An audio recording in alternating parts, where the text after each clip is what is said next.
Show. Okay, yo, so now it's good, I think. So okay, wait, go live. Okay, now I hit going live. So now we're going live. Okay, now we're actually live. Yo, what's good, everyone? This is 713 to Canada, an international cannabis show. I How's am it going? 713 is busy. It's So, I'm into Canada. He's 713 I'm meds. seven- I'm 713 meds. I just noticed some dead leaf growth. I'm always in my garden, just little nitpicking, just doing little stuff. Yeah. I got this inner piece V2 male that's studly. I really want to have I have a whole bunch of projects I want to do for this thing. Freaking, it's rocking. I'm so glad I found out how to switch the camera angle. I can't really see my phone. It's not full screen. Can I make this thing full screen? I can't see my side full screen. But this is a pretty nice plant. It's the inner piece V2. Yeah. It's a male. And that's like we say that's like your second biggest plant right now, or no? Oh, no, no, no. This one's only like 2 feet tall.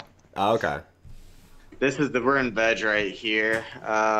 My flower room is lights off at the moment. The tallest plants I have are about 6 feet tall right now. I'm hoping to get something decent off of them. These are some clones I bought for someone, but they ended up burning me, so that sucks. But I've Now, got these though.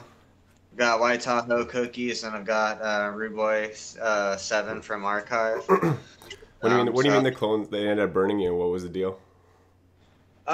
basically, I had to go run. I ran all the way across town, so I drove an hour to a dispensary, then an hour back to my place, and spent a few hours packaging their stuff up. And they ended up not coming through on the payment. So then they've been really shady about trying to respond. However, I mailed a whole bunch of I can't really say I'm not really gonna say what I mailed all to them, Sure. but I mean I also the clones were part of the deal. The clones didn't survive, but all the everything else made it. And I talked to them about resending the clones, but I spent a whole day of work to basically get $0 because the money that was spent to me is basically gas money and a whole day of work. So I tried to reach out to them to mail more clones back, but I asked for an offering of good faith to send the cash, and they did not want to. So we're gonna see whenever they decide to get around to sending me the cash, they can get their clones. But until then, I'm just gonna sell clones to make the money that they didn't pay me back, because all the rest of the product made it there, and there was a lot of product in there Yeah. besides this stuff. So yeah, I'm definitely a lot of people have definitely not been coming through on their payments on some shit, so I definitely haven't been doing too much stuff that lately anymore. Gotcha. Yeah, I'm just checking the YouTube live thing, but I'm not sure if it's a big deal. I'm getting some error. It's saying, hold up. Oh, yeah, but even then, okay, look. I'm just gonna bring it on screen. It just says, I don't want that up. Yeah, this and then I got this. This Please is from use this a is my keyframe frequency of 4 seconds or less. Currently, keyframes are not basically, I don't know, are not being sent often enough. I don't know if that'll make a difference. this is this is from Oh, this is I'll from check out the live on my phone even. Why don't I just do that? So, this is from a friend of a friend. It's from a friend, and then they gave from his friend, and then from someone else, and then I believe this indirectly came from Cecil Crabtree. now, with you and your roommate, do you guys both have a plant count, or how does that work with like your plants and the amount, or is that like, what? Can you go into that or no?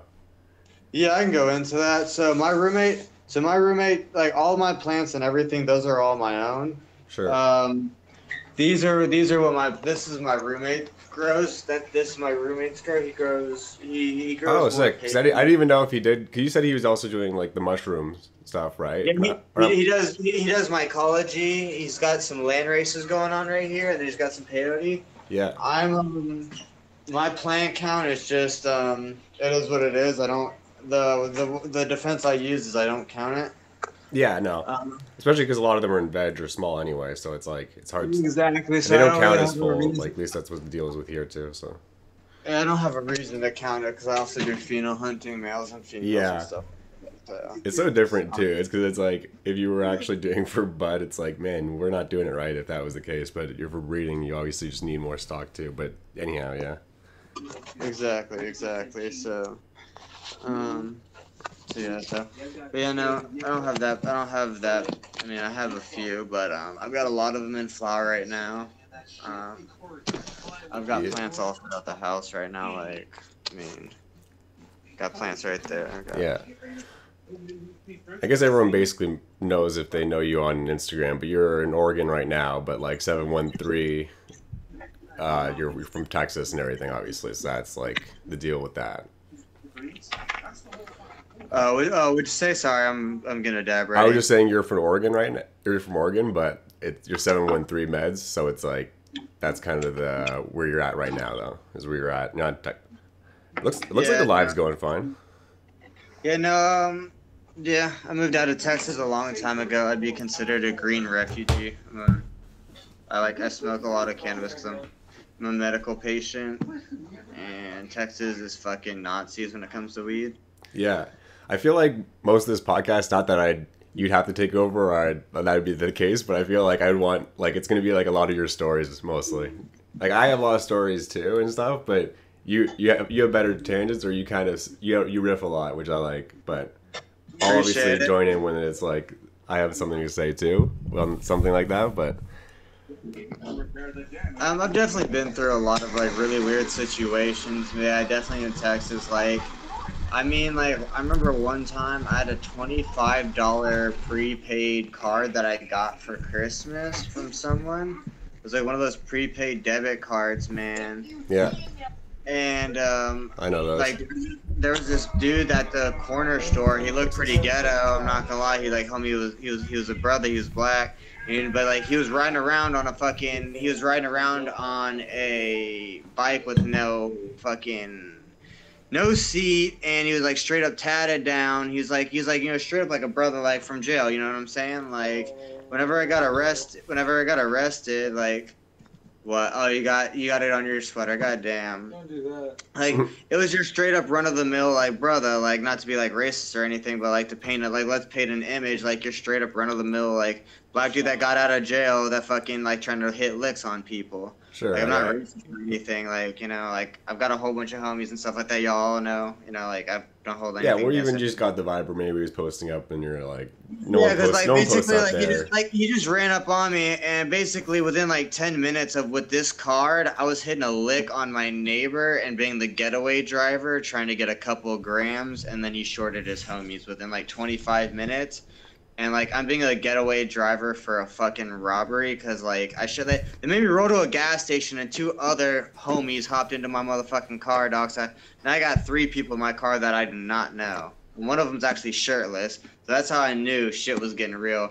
When a swole ass dude hop into your car with no shirt on at fucking 11 o'clock, looking like, "Hey, we ready to go ride?" Like Yeah, you fucked up. You know what I'm saying? yeah, I ended up hitting a lick on apparently my neighbor, and it was funny. Like I went and apologized to him. Like, yeah, I'm the white dude that was like trying to like get away, like the driver. And he's just like, yeah, he's like, I noticed you looked really weird, bro. Like I don't know you. I'm just like, well, hey, like I'm your neighbor. I robbed you. Like not to yeah. be a dick, but he's just like, yeah, what happened with that, dude? I'm just like, yeah. I'm like, it was a really awkward situation, and I explained what Wait, we got. happened. I gotta And rewind a he, bit on. I gotta rewind a bit on that because I heard I got a lot of the middle of that story, but then I kind of forgot how we even got into it. But then also just quickly, if I know no one's probably watching right this second on YouTube, but for later or archive or whatever, I'm not sure if the video is like skipping. Like I'm sure the audio is still whatever, but I guess for the next one I'll correct it. But either way, I have the video recorded to my computer, so like I'll upload a better version if the live one sucks or something. But sounds good. But yeah, yeah, well, basically what happened was, so like it started off with me trying to get a couple grams for this but $25 card. I but wanted this to is go get a before you couple left. grams. Like, this is in Texas before you came to Oregon, or Yeah, this is in yeah, Tech. This is Galveston, Texas. This is island life. Like people would think island, like Galveston Island is all nice and pretty. Like nah, like that shit's fucking ghetto, bro. It's fucking ghetto as shit. Like, bro, like, and they were yelling at me, like, bro, like, or I'm gonna beat the fuck out of you. Can't drive faster. I'm like, bro. I'm like, I ain't got no gas in my car, dog. Like, y'all chose the wrong getaway driver. I'm like, I'm a broke ass motherfucker, dog. I'm like, my shit's below E, dog. And they're like, they're pissed the fuck off. I'm like, bro. I'm like, y'all should have given me like $3 for gas before we robbed these people, dog. I'm like, y'all got me fucked up. Like, I'm about to run out of gas trying to run away from these people, dog. Like, it was funny as fuck. Was how many months before was this before you left to go to Oregon, or is this like a couple years, or is this like? This is like so like this is like 8 years ago. Like I was like fucking 18 at the time, and then like I dipped out of Galveston to Houston, and then from Houston to Denver, and then Denver to Oregon. Oh, okay. So it wasn't like it was more or less like a straight trip to Oregon, but there was like a couple stops first, I guess. Oh yeah. Yeah. There's a lot to hold. Let me take this dab, and then I'm gonna go check out the bedroom, and then I'm actually. Yeah. But whatchamacallit, I know I started in Texas. I dipped out. I want to say I dipped out 2016, 2017 is when I dipped out of Texas. Okay. So that is like still that's fairly recent, especially in like the whole cannabis game, which is but not like but it more so. I still feel like people who are getting into it maybe now, maybe it's also because I'm from Canada where it just became legal, that I feel like if you came into it now, you're a little bit more recent because it just, the doors are sort of open. But I guess if you've been in it for a few years or 5 years at least, maybe you kind of like had to go through it when like it wasn't that cool for everyone to be doing it. But I guess you moved to a legal state, but yeah, but you were interested in it before then, but you got, I guess... You started, like, you came in 2016 right when it was legal, right? Is that the deal? I'd been legal in Colorado for a while, and I'd basically been in Texas buying, like, all my dealers were literally importing their shit from Denver and California. Oh, man. See, that sort of thing really bugged me initially, even up in Canada. Not like that, like the dealer stuff, but just the fact that like you could kind of grow it yourself, or that there was like BC places that like had their medical game kind of more on lock, or like some sort of loose dispensary stuff. And so same sort of thing, like I could get mail orders from there, but that's almost what drove me to want to grow in the first place, because like I had the means to do it, and I just like all I needed was like some seeds to get started and stuff. So I can get into that more, but anyway, you were saying. But yeah, no, I don't know. But yeah, no, I decided to dip out because I was just like I was getting all my shit, you know, from people that are importing it from legal states, and it just, one day after paying, buying 2 grams of shatter for $90 fucking, and I was literally going into this guy and buying it every day. I said, fuck it. I literally talked to my mom and said, hey, we need to come with some money and, like, let's get me to Denver, see what I can do. Was he even making it or processing it at all? Or did he just buy it, like you said, from Denver? Buy it from the places, get it mailed in. Yeah. I still have people, whenever I visit Houston, I can call them up and get, like, basically dispensary prices in Houston. Sure. Because, like, they're so plugged in so well already up there. But the person up there is barely making anything, but they've got such a good mailing system that they mail in such fat bulk that they can only make $1 per gram and still come up. You know what I'm saying? Right. Okay. Yeah. But yeah, so yeah, no, that shit was crazy. So I decided to move up there, and I moved up there, moved into a place. This woman kind of like fucked me over, and like I lost a lot of rent money to her. And How do you go about like when you? Like, even just, like, the small details is curious. Like, so when you go to try and find a place in a city all of a sudden from Texas, like, were you just looking for, like, okay, I want to go to Colorado or, Oregon, and I want to go to this area, and then you just kind of look for, 1 bedroom or something like that, apartments, or what was the situation? Oregon was never in the picture from the get-go. It was Denver from the beginning.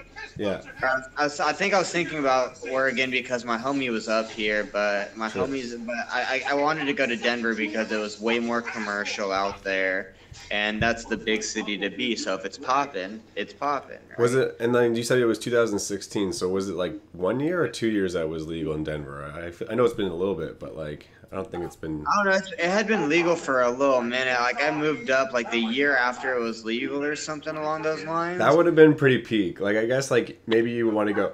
The first year would have been a little. People would have been a little bit on edge, and it would have been fun. And the second year, people would be kind of more comfortable. You know? Yeah, Yeah. it was pretty intense. Yeah. Like that would have been a real, yeah, a real boom again stuff. I know. My first, so keep in mind I'm from Texas, and my first week in Denver, the temperature range was from like 0 degrees or like 1 degree to 3 degrees. So it was really hard, and like I have zero car and like barely any money, Hmm. and my mom got me my mom got me a month or like she got me like I think she got me a month or like 3 weeks at a it's kind of like not like a hotel, but it's kind of like a hotel, but like instead of got like they've got a little stove. They got a little, a little stove top and a little dishwasher and stuff. It's like a little hotel, but like got a little few nooks and crannies, like to make it a Okay. little more Is homey. it like hostel like, or is it like a little bit different kind of right now? It's still kind of like a hotel, like mixed, like kind of like a hotel motel, almost like a Sure. residence inn type shit. But Yeah. Okay. like, That's dope. Yeah. um, I moved in with this woman, and she's just like, oh, like I said, I don't talk about it much, but I'm Jewish, and she's like, oh, I'm Jewish too, yada yada yada yada. And I tried to pay full rent up. I paid the full month of rent up front, like $1,000, and then she like wanted me to like live in the room with her brother. I'm like, I'm paying $1,000, like fuck that shit. Sure. And after I threw a fit, she's like, well, you can stay on the floor. And I'm just like, nah, fuck that shit. I'm moving and I want my money back. And she's like, well, I'm offering you a place to stay. And I'm just like, nah. And I'm just like, I'm literally watching water come out of the ceiling. I said, fuck that shit. So I lost a lot of rent money on that and ended up back in motels for a little bit. And then I told my parents, I said, hey, I can't do that shit. I'm like, I can't afford to lose money and have all this shit getting flip flopped because like people don't want to, be proper with me. Yeah. Motels more, and then probably having a Yes. place too. So. My dad ended up coming here and just putting me into an apartment, I appreciated that, and he got me in there, and then I got a job, started paying rent and all that, and things were good. Things were popping in Denver. I was taking a whole bunch of finger hash home for free, making edibles, buying like literally buying product from a dispensary and selling it to my coworkers because I was on medical and I was able to like make $1 Yeah. per. Okay. So I wasn't sure if and it was Oregon. Yeah. Did they ever or Denver? Did they ever have like recreational early on? I guess, or it was always medical for a while. No, they had both of them, but the thing is, not many people wanted to go through the process to, nobody wants to pay money to buy weed when they can already buy it, but it helps you save money. So Oh, I medical. did. Yeah, you get cheaper rate for sure, right? Like, yeah. Yeah, so like, cause I could literally go into the dispensary and buy bulk sale like $11 and $14 grams, or all my homies were having to pay $22 for it. But I didn't have to because I was smart and paid the $120 up front for the medical shit. Sure. Okay. And then I was going in there. I'm able to buy more weed at the time. I can get more weed. I can get Yeah. like our company gave discounts only for medical people. They didn't give it recreational, so I was able to get that. So you know what I'm saying? So Man, like small little knickknacks like that. But I was turning around selling those concentrates on top of that. You get in-store credit for buying those concentrates. So like eventually I was able to get a free ounce of wax. oh Um, man, that's funny. They're like you're like helping their hustle in a way too, because they're like, we just want to get this out the door, so like you gotta. exactly. They actually put a limit. I don't know if it was because of me, but I was going in there and I was buying 48 grams at a time. Oh, And they're like, yeah, we got to cut it down to like 24. And then I dropped down to 14 because like I was going in there like literally every other day and walking out with 2 paper bags oh, filled with fucking grams on grams of concentrate. Like literally I'm walking in there with like a Pikachu beanie with Pokeballs at the end. I'm literally will drop in fucking half a stack on concentrates and shit like that, bro. that's It's like, what funny. the fuck? Like, what the fuck is this kid doing? They're like, we know what that kid's doing. Like, he's selling all of our shit and fucking coming back in and buying more of it. Yeah, it's a lot to get off your hands for sure, because it's like, But yeah, they're like, bro, like, how are you coming back in and picking all this shit up? Like, they're like, bro, you're not smoking all this. I'm like, I actually smoke a fuckload. Like, anybody that knows me knows. Like back in that day, I was like, I used to take like half gram. Back in the day, I mean, like a year and some change ago. I can't even really remember the time period because, like, I don't know, man. I generally stayed really fucking high because I don't know. It was a lot of fucked up times, and it was all like, harvest went fucked up half the time, bro. Like, bro, we had some crazy shit, like crazy shit in harvest, bro. Like, I learned like I got vetted in Denver, and then I moved up to Oregon, and then there's a lot of looks up here and shit like that, and then I got my homies Colin, who's like a really good mycologist, and I've met a few people up here, like Uncle Urkel. He was my homie from Texas as well. He's been up here for a little minute, and I've met a few people. Sorry, just one second there. Yeah, there's Mixed Martial Hars from Instagram just said, hey, he's on YouTube. Awesome. Mixed Martial Hars is from Germany. Ah, that makes sense with the Hars, maybe. I'm not sure what that means in German, but I'm assuming Hars is like, Like I told you, like, yeah, dude, I've got a wide network of people like I like to associate with. Yeah, no, that's what's cool. Like, okay, so, I guess I didn't even talk about this on our first podcast. So, a few things. So first of all, yeah, we already recorded one podcast before this. It was actually 2 hours long. I'll upload that one too, and I have the MP3 for it. I just wasn't sure if I was going to do any editing in terms of like the video before I uploaded it, but like other than that, like it's done too. So I kind of want to have that out, and same with this one, even out by like Tuesday at the latest. Right. And then it was funny, like, I don't know, a couple days ago, or even up till this podcast recording again today, it was like I was trying to just figure out the name of the podcast exactly. I'm taking a little bit of the lead on some of the stuff just because I just like, let's try this, try that, and then hopefully 713, you're pretty cool with it, Appreciate. I'm pretty happy with all of that stuff. It all looks really. Hey, my cup of ice water that got frozen in the fridge. Yeah. Anyway, so the name, it ended up being obviously something that wasn't like all me, because it's 713 to Canada. Before I was thinking like maybe calling it the Traditional Cannabis Show or Cannabis. Yeah, basically that was the other name, or podcast. It just didn't sit. It was too long, or it didn't sit right. I remember that I couldn't get the right .com, and then even Google like flagged the Gmail that I had. I don't know why I did that. So I had to, like, if our Gmail that I set up, which got deleted. So anyway, I like 713 to Canada more. Plus, it's kind of easier to say and stuff too. And I felt like more off the tongue. But yeah, man, it's the International Cannabis Show, baby, or growing. Either way. Nice. What pollen is that? Is that the Mac or no? Dragon's Blood. Dragon's Blood hash plant. Beauty. Actually, that's actually the perfect segue. So what I was gonna say just before that, and I almost forgot, was so when the way I first met you, if anything, was you first DM'd me, and I was just sort of like I was just doing my thing, and then you're asking about the Dragon's Blood, and I was kind of wondering, like, I was like, oh, okay, cool, like he's asking about it, but yeah, I was just sort of like, at first I thought you were kind of just like all about like maybe that sort of thing. Like I didn't think I wasn't necessarily putting you in a corner, but I'm like, maybe he's also just like hype chasing that Dragon's Blood trade or something. Basically I was, but the thing is, I had gotten my hands on multiple packs of Dragon's Blood hash plant, and my homie kept telling me, he's just like, I'm just like, that's gonna be my, like, I haven't really told this story to many people except Uncle Urkel knows the story. Yeah, I don't even know how you got the packs, because you have multiple packs, but you could pick them up, I guess, too. I just assumed, but you got a few of them. Dragon's Blood hash plant was my originally planned. Like, you know how every grower has a strain or breeder has a strain that brings them into the limelight?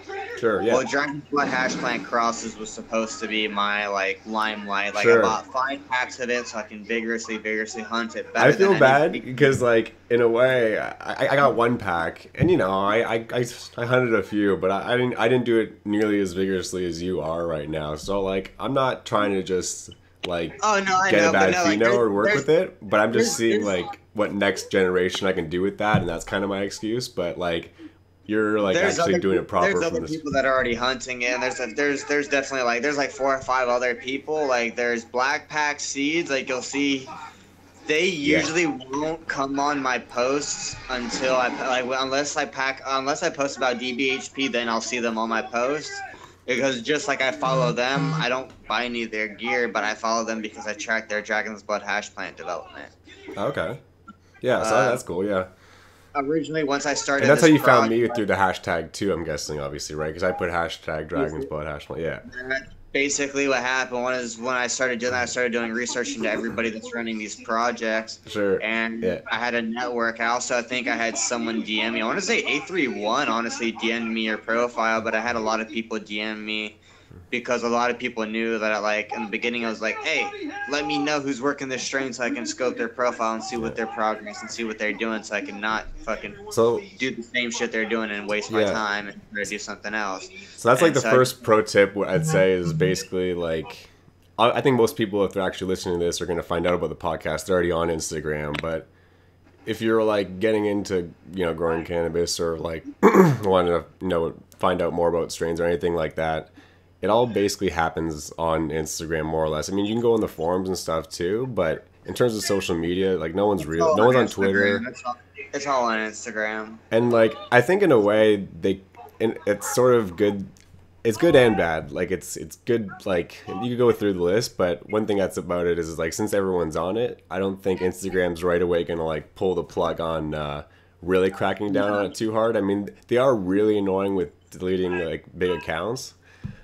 I feel like I don't know why like in particular like some do or some not get taken down, but in general if they did just start doing it too much, everyone would eventually just have to find some other place, I think. But I don't even know what that other place would be now that I think about it, because it's like what are you gonna everyone's gonna go to YouTube? Like no one can do that. So I guess Supposedly, I've been hearing that Burner is trying to. Burner is going to be putting something up. it depends what it is. Like some people have like a good start to it, but I knowing from like what it takes to build a website in some cases, I feel like you need a lot more engineering it. Unfortunately, like there's the weedtube.com. Have you ever been to that or no? Yeah, I've heard of it. I've never been to it, but that's what I was saying. Like Burner's going to try to do it. So since Burner's going to do it, I'm going to assume it's going to be filled with ads and a lot of. Oh yeah, sure. Buy burner cookies, like whatever. Yeah, like well, he's gonna be plugging his shit up. He's gonna be plugging pussy sticks and hot dog water, fucking CBD hot dog water and shit like that. Uh, and so, what's his deal anyway? Like, would he make an app, or is he gonna have a website, or what? Like, if he would, or you don't even know. I just like, yeah, like, is it a YouTube thing? Like, Just heard of it. That's all I have. That's all. everyone I has kind of like the idea of it, but I mean, like I said, it takes like, and the problem is too, even the weed tube, they've improved it, I think, and they're doing it a lot gradually, and I like the idea behind it. I'm not gonna hate on your buddy. He's out. Yeah, so like the WeedTube, they've improved on it gradually, but they even have issues too because you have to take down content pretty quickly and stuff too. If people, because I think even when they had like one of the recent like shootings that happened or something, like they had one of the videos that was up on their site for a bit, and so they had to take it down. Like every video site had to go through that, but that's just one of the things that you have to kind of deal with now. Is like, okay, if you have this platform that now isn't like Instagram and doesn't take down content, you also have to make sure that you take down like all these other people who are just gonna like upload non-cannabis shit, maybe. But exactly. No, like I'm definitely hoping we're able to fucking manage that stuff and like have a good content, like a website that's not too. I don't know why. I feel like I just dropped some tabs for some reason again. We need to get some acid. yeah. Whatchamacallit? Yeah, no, it definitely is. Wait, what's my password? Fuck. Hold on, we'll find this out. Cool. I'm trying to log into Facebook right now. Damn. Man. Yeah, dude, no, we definitely, I want to make sure we have, like, a website that's not too clustered, but at the same time, like, allow freedom. But, like... Sure. Are you talking about like what site in particular? So I have I have 713 to Canada.com actually. I just need to put the stuff on it in general. And then yeah, you have like you have 713meds.com in the works too. So there you, Wait, sorry, what were you saying? I was talking to my room at the same time. oh, because you were just bringing up the website, so I was just saying. Oh, wasn't sure which one you were just talking about, but we have 713 to we have Yeah, 713 to 713 Canada. meds. Hmm. Yeah. 73 meds and 73 meds of Canada. Yeah, yeah. So like either one of those, well, like they'll both be like one will just be for the podcast, the other, and then it'll probably just have weekly episode stuff. And you know, I'll add to it as the thing goes on, but right now that's just the main idea. And then yeah, 713 meds. That'd be sweet if you had all the stuff related to everything that's you're gonna be breeding and general info like that. So I'll be probably helping to like. I'm gonna try to do that. I don't want to be too like one of the biggest thing. My biggest goal. Sorry, I've been kind of scatterbrained. I'm trying to get on That's Facebook cool. because I posted a screenshot of the 713 to Canada Sick. thing on Facebook. No, I do like the same thing because I'll be like checking the YouTube, and then I'll be like, you'll be saying the story, and then I'm like, shit, he just got into something, but I forgot like how he started, and now I'm kind of like, yeah. But anyway, yeah. So yeah, but yeah, that's sick. You just post on Instagram too. Nice. But yeah, I just want to make sure that like yeah, like my biggest thing is like one, it's not because like man, there's so many things out there that like there's so many fucking stray Nazis. There's so many people who want to be the next biggest and stuff like that. And like sure, we want to be like so we want to have like some type of following, but like. Bro, I'm not trying to fucking like I'm not trying to sit here and you know criticize all this and this and that. Like sure, like if there's someone bad out there, I want to call them out. But I just kind of want to have like you know a fun, like generally awesome show with good information. But like I said, you know, like I said, that freedom is just what I'm looking for. You know, because like I said, there's so much like censorship now. Like it's fucking crazy, dog. Like Yeah, no, that's kind of the idea. I want it to be more of like a general cannabis show, but then be also grow related where we touch on stuff, and then yeah, when it comes to certain strains and everything, like uh, either way, like I don't like to hate on any strains really, and I won't really be overly critical of much either. They all are different for the most part. I like for guess there's example, I obviously don't some like crap, for but example, I don't like what's it called yeah, yeah. Give examples. No. There was one strain I really didn't like. It's been a while since I've come across it. It's actually not that popular here in Sure. Oregon. Redheaded Stranger, that's what it's called. It's Redheaded Stranger. It's really earthy, and it was popular in Denver. And I Okay. fucking hate it. Man, there's so many strains that like are. I guess you said that one's popular in Denver, but yeah, that you just kind of come across on your way to just growing. Yeah, that's for my Denver life.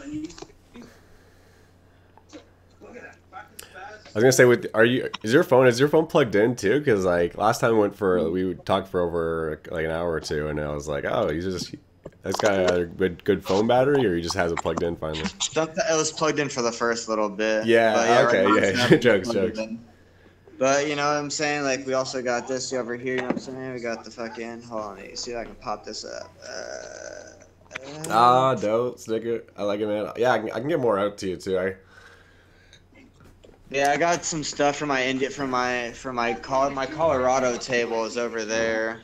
Usually I'm a little concerned about like including like anything other than the seeds because it's like, oh, let's also why would I include like some stickers of mine? But like I just said fuck it because you know. Bro, I include random ass stickers that don't even matter with It's weed sometimes. seeds. Like I started just throwing in random stickers from expos in my packages and people love it. Yeah, I guess the thing they wouldn't even know. Well, whatever. I'm not gonna get into that, but yeah, no, I that's just cool. like feel like there's some people that really like collecting stickers no matter what, as long as it's weed related. People love the fact that it's like That's what I was weed gonna say. related. Like I sent some like a package to someone else also, and they're overseas. But I included the also kind of ties in. I sent like the Remo Nutrients stickers that I got. And I just like I'm wearing the Remo Nutrients hat. He's like a Canadian grower, and he has a popular YouTube channel too. He's Urban Rainbow on YouTube. He's like a real OG in Canada. It's cool if you actually see this guy, Urban Ramo. He's been on YouTube I think since 2005 or 6 or something. And you go back and you see these old videos. Like there's this popular just Is he hydroponic the one store. that did Remo Chemo or not? Yeah, no, he is Remo Chemo. Yeah, so that's like UBC Chemo cross with the Bubba Kush 98. I have someone hunting that for me right now. Yeah, no, that should be legit. The only thing with see my gripe with Bubba Kush, and to be fair, I might not have had like the Bubba. Yeah, I just saw replayed the live video and it was just showing your buddy asleep. I wonder if like it's that far behind in the live video, but it's actually probably not that far behind. It's only a couple of minutes, I guess. We were only anyway. I still hope people don't think I'm racist from that comment earlier with like the whole like. But I was just trying to paint a picture. Oh, what comment? Which part? The one with homie walking up. Like I want to make sure I want to clarify. Oh, at the that, convenience like, store. Racist, guys. The convenience store, dude. Yeah. Oh, I look. I think yeah. That's the thing with today's stuff. Like it's hard to know, especially when it's all on record too. But no, I just feel like you know people in your area, and like black or white, you're like, hey, this guy's posting up. Like he comes from the part of town where Yeah. like we don't deliver pizzas to. Yeah. Like that's where I ended up picking up these other two guys. That's how I knew I fucked up because like there's a part of the island where you don't deliver pizzas to because you automatically get robbed. Sure. And like, I literally took my homie there to go see his baby mama, and like literally I'm like, bro, we dipped out 2 blocks later. We get pulled over by the cops, and it was fucked up, bro. Cause like my dumbass puts myself in the weirdest situations. I had brass knuckles and a switch. Like, you don't have any drugs on you, do you? And I'm like, nah, just these illegal weapons. He's like, bro, Danny, he's like, why the fuck you always got some shit, dog? And I'm just like, man. It's like, shit, just... Yeah. Shit, Yeah, why do you got brass I don't knuckles, really got a man? response. I'm like, we got cops on us. Yeah. And he's like, damn, bro. And I'm just like, why you gotta be fucking living up in the hood, dog? I'm like, why you gotta be fucking ghetto-ass bitches? And he's like, bro, don't talk about my baby mama like that. I'm just like, man, fuck your baby mama, dog.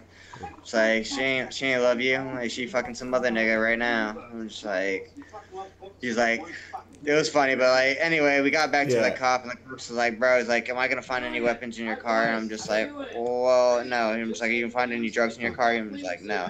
He's just like, do you know what? I was like, first of all, what did you do, dude? Or like, what did I do? He's just like, well, he's like, I have you for not signaling.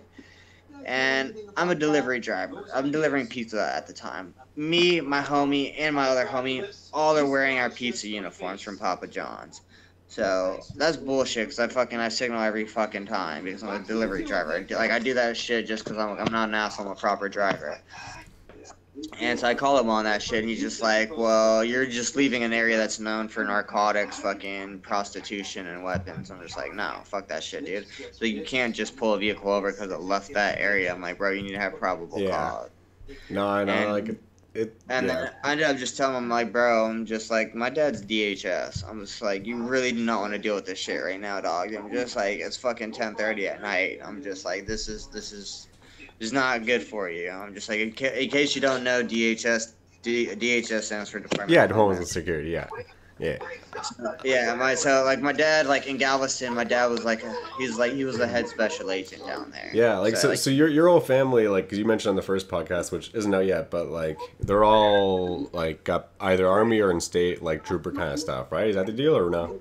That's my dad's side. My dad's side is all military and everything. Sure. My mom is all like my mom is a massage therapist. She's a physical therapist, and she does like Sure. she helps people through like physical therapy Yeah. and massages and stuff. But my dad is all military, and like their side of the family is like all military and this and that and all that type of stuff. Sure. Yeah. But yeah, so Did you have to? military- Did they like? Yeah. Like, was there any sort of like kids boot camp stuff that you kind of like were encouraged to do or anything like that, or no? No. No, I was too busy getting kicked out of schools. I've been expelled from like 4 schools, so like I've always been like. I feel Like, like my you would be the parents- perfect like opportunity for them to be like, you should go to military school because our family went to no, that's like the stereotype. They, But they no. tried, but like Yeah. I was definitely like I'm definitely like people that know me in person know I'm extremely fucking hard headed. Like you're not gonna break it. I'm set on something. I'm set on something. Sure. And but no, like it was crazy. Like not to like bring like the podcast out like weed or anything, but like my parents divorced when I was like in second grade, so we didn't really have too much time to like put me in like camps and all this stuff and like do la di da di da. Like we were dealing with crazy shit, Yeah.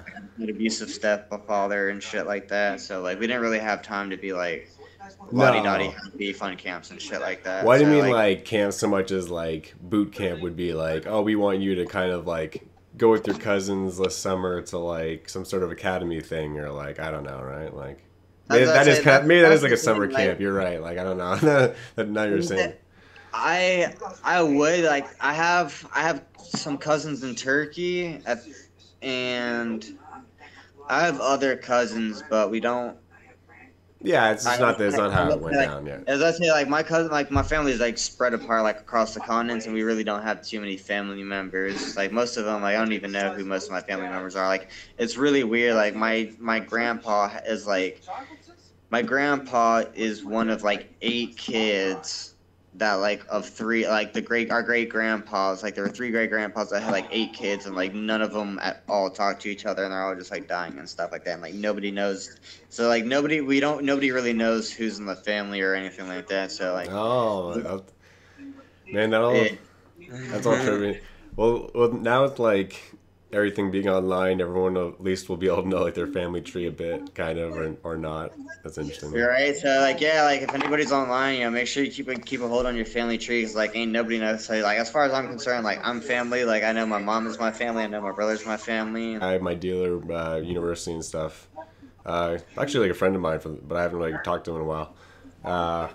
He like would I usually have like an indica for me, at least the way that it was grown ever. So now, if there's ever like a Bubba crisscross or something at dispensary, I'm like, yeah, no, I'm not interested in that shit. So that's the only thing with the Remo chemo is like, I was like, oh, sick chemo, because like UBC chemo, that's actually. I actually really like that strain, but then he mixed it with the Bubba, but it's Bubba in '98, and I'm sure it's good, but I'm like, I just don't care for Bubba right now.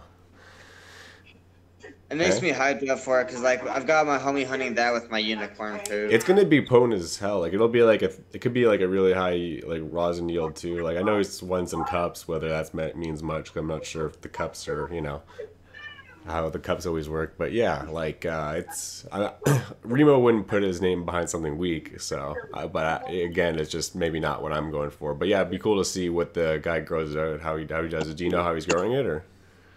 I have yet to talk to him about it. I know that the package just landed. It's gonna be hunted in California. He's got like the best. He's got the best climate for it. He grows really healthy. He usually does living soil. So if Sure. I'm not mistaken, it's probably gonna be in living soil. Okay. Probably outdoor. Nice.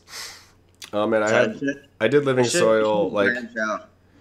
so like it's funny when people always like talk about like living soil and stuff. I've seen different people go at it different ways too. Some people really go to town, like they'll indoors they'll have, their usually whether it's a big fabric pot and then they'll have the hay and then underneath the hay they'll probably throw in some worms and stuff and then a little bit of crop cover and everything.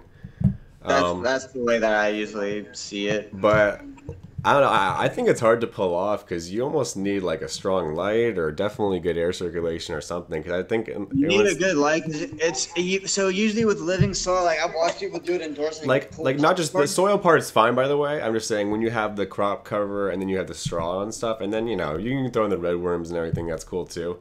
For whatever reason, like I don't like there's some things that I'm kind of like. I don't think we should do that. And one of them is like with the red worms. I'm like, I don't want to put them in my containers, and because I know, eventually my container's going to dry up, and then the worms are going to like dry up and die. So I'm like, I'll leave the worms for my outdoor shit maybe or something, right? But I get that people want to use them in their containers too. So it's not like whatever. It's just I don't just a even use worm. worms. Like you can brew like worm casting tea and you're good to go. Exactly, right? Or you just have worm castings itself. So it's like. But some people really want to, have that whole living soil experience. So they'll have the straw. Well, I do mycelium. Mycelium, like the mycelium works for me. You don't need to do earthworms and all that. Just get some, use some bokashi. Yeah. So how do you prepare that, or where do you like procure that, or what's the deal with that? Let me pull out my laptop again real quick. Sure. I can pull that out. And that's not at all related to like your other buddy who does the mushroom growing. Eh? He doesn't have like a mycelium hookup on. Like it's not the same thing at all. No. Well, his mycelium is different, but mycelium is a culture for like growing like fungus and like Yeah. stuff like that, I guess. But yeah, for this one, it's a different particular one. I'm gonna show you the particular brand I use. I tossed the bag out, so I'm gonna pull it up here on Line Ski for y'all. But I got my fingers crossed, hoping to have my own vet practice one of these days. See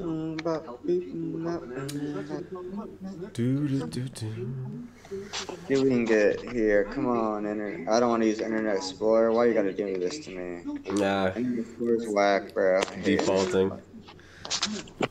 Put this right here. What are you trying to pull up? I've got the charging cord in right now, so it's kind of like. Yeah. Let me see. No, what are you doing? Yeah. So like I did a living soil grow Well, I'm always growing organic soil, so I get my soil from local garden center generally. It wasn't open this weekend, so it was kind of a little bit of a hassle because I was like I'm waiting just to get some to start tomorrow, but I need to do some more shopping in general. But I get there's a brand in Canada. It's called Fafard, and they have like 2 different types of soil, so I usually get it from them. And then yeah, I did like a living soil mix that was similar to that last year. I threw in some other amendments, but then I had a crop cover indoors and I had it in these tubs. And I think it was going good for a while, but it's really hard to actually water it correctly. Because if you do that with these large... Did you also have like, besides just like cover crop, did you also have like supportive plants? Like, for example, did you put like limes in there? What in there? It just, your voice cut out for a second. Lima beans? Oh, lima beans.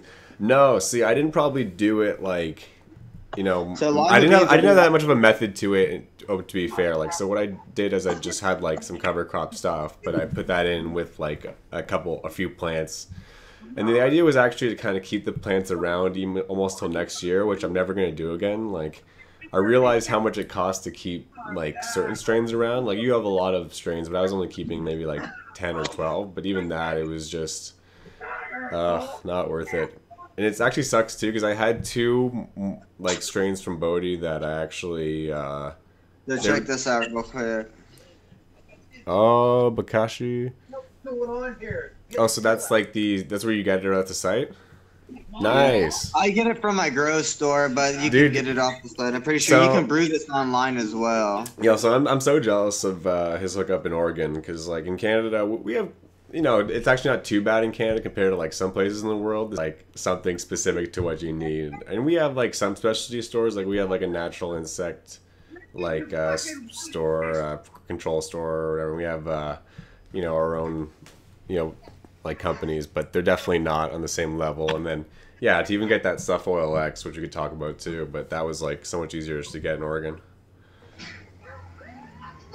It's got a lot of shit in here, and then you got okay, so yeah, this is all stuff. So and how do you go about even just like adding that to the top, dressing it or whatever? Like, how does that work? Man, like whenever I just go in the grow, I'll walk through the grow, put some gloves on, fucking just throw it on there, just handfuls. Okay. I'll take a handful, throw it on the pot. I like to get like, if it's a big pot, like I like to get it to like where I can like see like about 50% of the soil covered, and then when you water it in over the next few days, like you're gonna see like a whole bunch of just white, like fuzzy, like looking shit form over your top layer of soil. And it's slowly going to be awesome. And then we'll combine with that, you use yucca root extract, which is really good emulsifier. Okay. And like all that with other like supportive things for your stuff, like there's Bigfoot living Bigfoot mycorrhizae. You've got mammoth. You got herb naturals. Yeah, but that's at the root level more or less, right? Yeah, like it's different, but when you use all of those together, like that's like I guess you want to call it like, right? Yeah. Yeah, it's a stack. It's like your living organic stack. So you do those, and the good thing about the Bokashi is, like, if you want to do this, you can do you do like one of the teas I used to do. On one of my older recipes, like my picture on my profile, that's White Tahoe cookies from Archive, if I'm not mistaken. Oh, okay, cool. And that was like that's when I just did like a couple of teas, and I used cultured biologics and a couple of foliar sprays, and that was it. That's all I did. Legit. And the was of alfalfa, a cup of alfalfa meal from Down to Earth, So this a would be cup something of that'd be milk. good to like. We definitely need to like get this list of stuff and put it on like even we could either put it on 713tocanada.com or you or even both on on your site too. But like we could have it for like the episode list for this podcast, right? So we'll put down like maybe what you would have for your amendments Recipes or and stuff or something. yeah, because everyone has like a different approach, and like I don't even like I have my own stuff that I add. I add kelp and everything else, but I don't necessarily go to the same level. And maybe that's because of like availability of stuff here, the cost. But I think it's also just like different approach too. If you use Amazon, you can find a good chunk. Let me see if I can Yeah. find. So like yeah, to get back to before But when I did. Ooh, I got my cloner down to yeah 70 degrees. That's looking yeah good. Some of these Bernie Mac clones are yeah. not looking right, So, but so, they'll so run. back to like the kind of beginning of this podcast too, because I was saying, yeah, you first like reached out to me via like direct messages about the Dragon's Blood. So I was like, oh, okay, he's probably like, he's hunting the hype, and I was like, that's cool, right? But I guess like when I first picked up Dragon's Blood, I picked it up a year ago. I just had it in for July, and I was actually pretty stoked to get it because I think it was a year before that even in 2000 like 17 now or whatever. I initially like wanted it then, and then I think one guy on Instagram had it, but he would only like he wasn't from the States and he would only accept payments by Venmo. I was like, I can PayPal you mine, and he's like, no, I can only do Venmo. Like, can you get a card? And like, I'm like, I can't do that. So I was like, I guess that's my only chance to get the Dragon's Blood, right? Because it seemed like he was only gonna put it out once and that was it.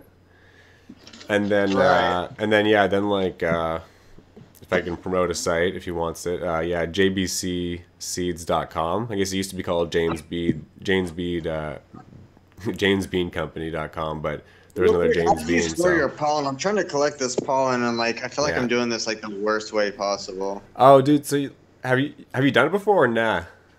Nah. Okay. So yo, like basically, it's almost not worth it to do like the first couple days because you're just like you're hoping it's gonna put out, and then it's like you.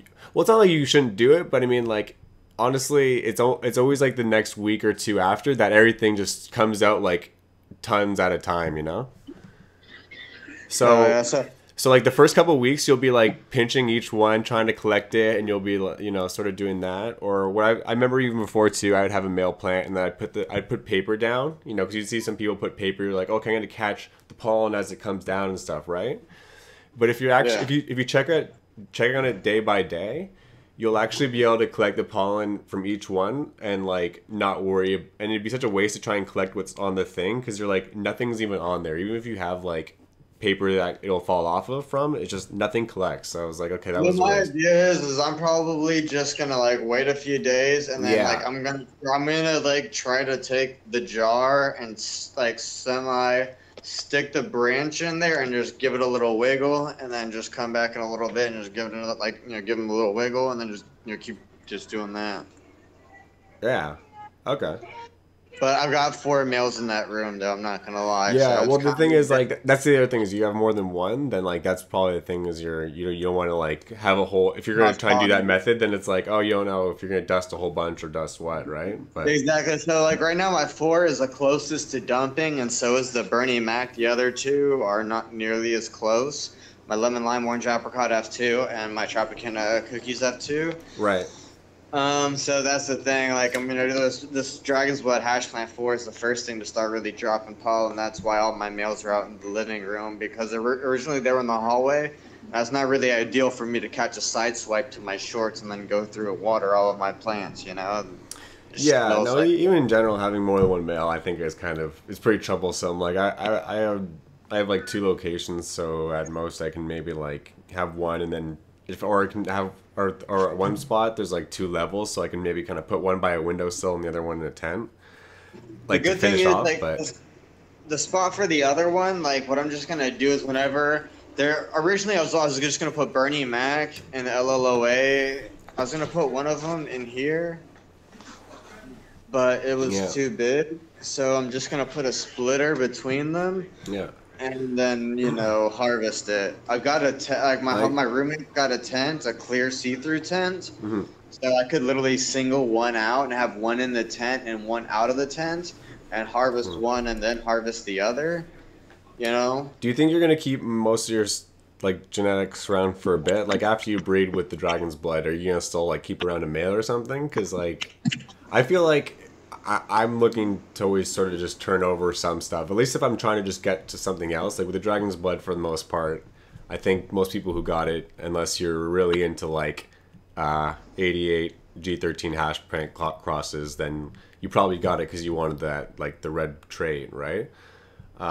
So Yeah, I other got than that, but that, then I if do I do have an 88G13 but what I'm hash saying plant is like, dominant so if one. you have like the dragon's blood though, like the point is like normally you would keep it and then you'd cross it with something, but like you could maybe keep it around and then keep using it because it takes a while maybe to find a bleeder. But I guess in my case, I actually made a bunch of dragon's blood F2s, so I kind of know like I have a bunch of like red phenos to work with at the ready if I need to. I'll pop some seeds, I guess, which is kind of fortunate.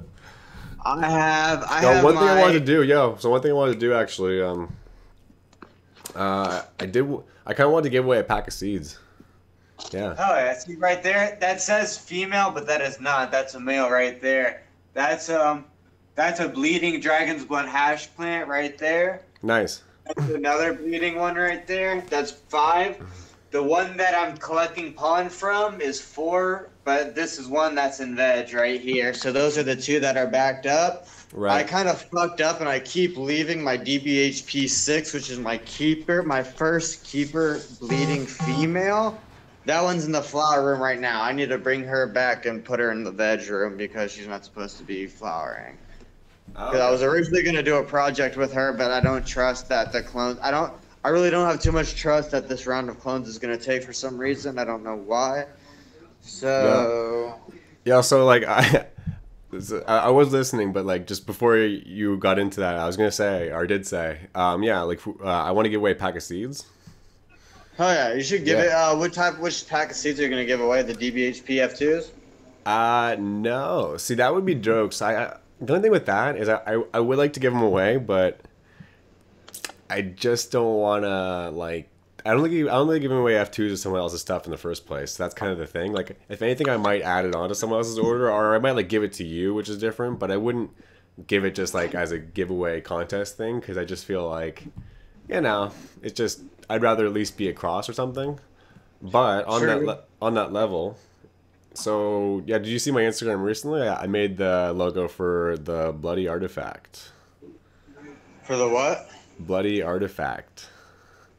Oh, nice. That's what's one? It's that was the DLA, right? DLA Dragon's Blood Hash Plant Cross.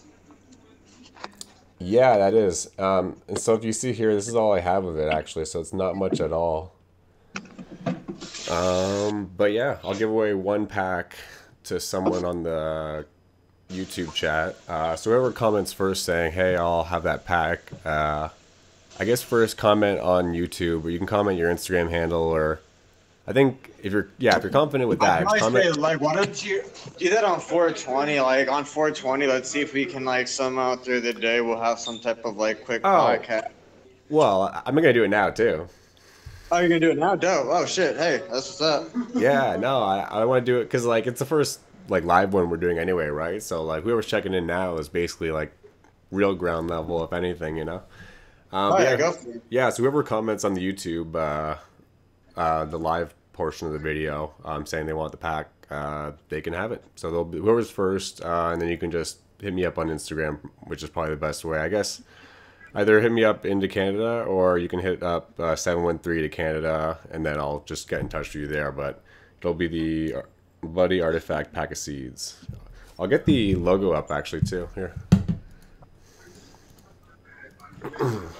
Oh, yeah, dude, that's gonna be a gnarly ass little gift. Yeah, well, I could make that a regular thing too with this actually. Like I could literally probably do one every show, but then the shipping is what adds up, to be honest. So Exactly. That's what's been killing me it is lately. what So it is what kills you, I yeah. But packages. so I'll even pay for shipping with this one. But in general, yeah. So on the I'll probably, website here. I'll See, try to add something in eventually. Like so what I'm yeah, gonna do one is once pack I of the get bloody this done. artifacts I'm gonna give out, and like I said, all I have is this. So it's like I'm probably not gonna give out or sell any seeds of this. So like you'll get one pack of something that no one's gonna have other than me, and maybe if I give away some to my friends. But someone else actually hit me up on Instagram. They're like, "Hey, like, do you have any of those for sale?" I'm like, "Well, no, they're not actually out, but like."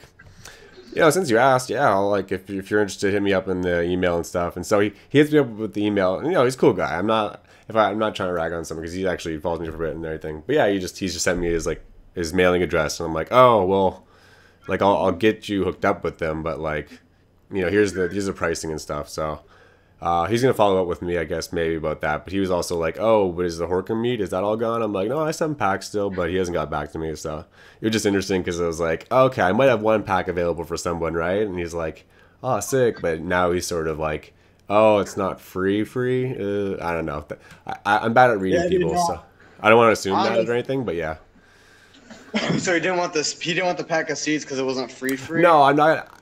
I'm not saying that is the case. I'm just saying like he just immediately sent me his like mailing address like after he asked me like, oh, are they available? And I was like, yeah, hit me up from by email, right? And so before even like saying like, hey, like what's the deal, is this like, should I pay for shipping or anything, he's just like, my mailing information, because I guess some people just like are gonna send it Yeah, right out. yeah, I'm just like, bro, like I don't know. Whenever I do that shit, like I'm like, oh, hey, dude, how's it going? I appreciate it. This is my mailing address. Thank you very much. Yeah, no, Like, I send him a back and everything, so I'm getting in touch. So I'm not like I don't want to be like, oh no, this guy is like, because he's, if anything, he's just inquiring. But I was just saying like what I have right now of this, it's like that I'm gonna give away. I only have that pack, and I don't know if he doesn't get in touch with me by Monday though, I'm just gonna not make it publicly available in general. So. But that's kind of what the deal was. Of saying it's like so limited that like I probably wasn't even gonna make it available except for maybe this one guy. But anyhow, that was kind of a side tangent.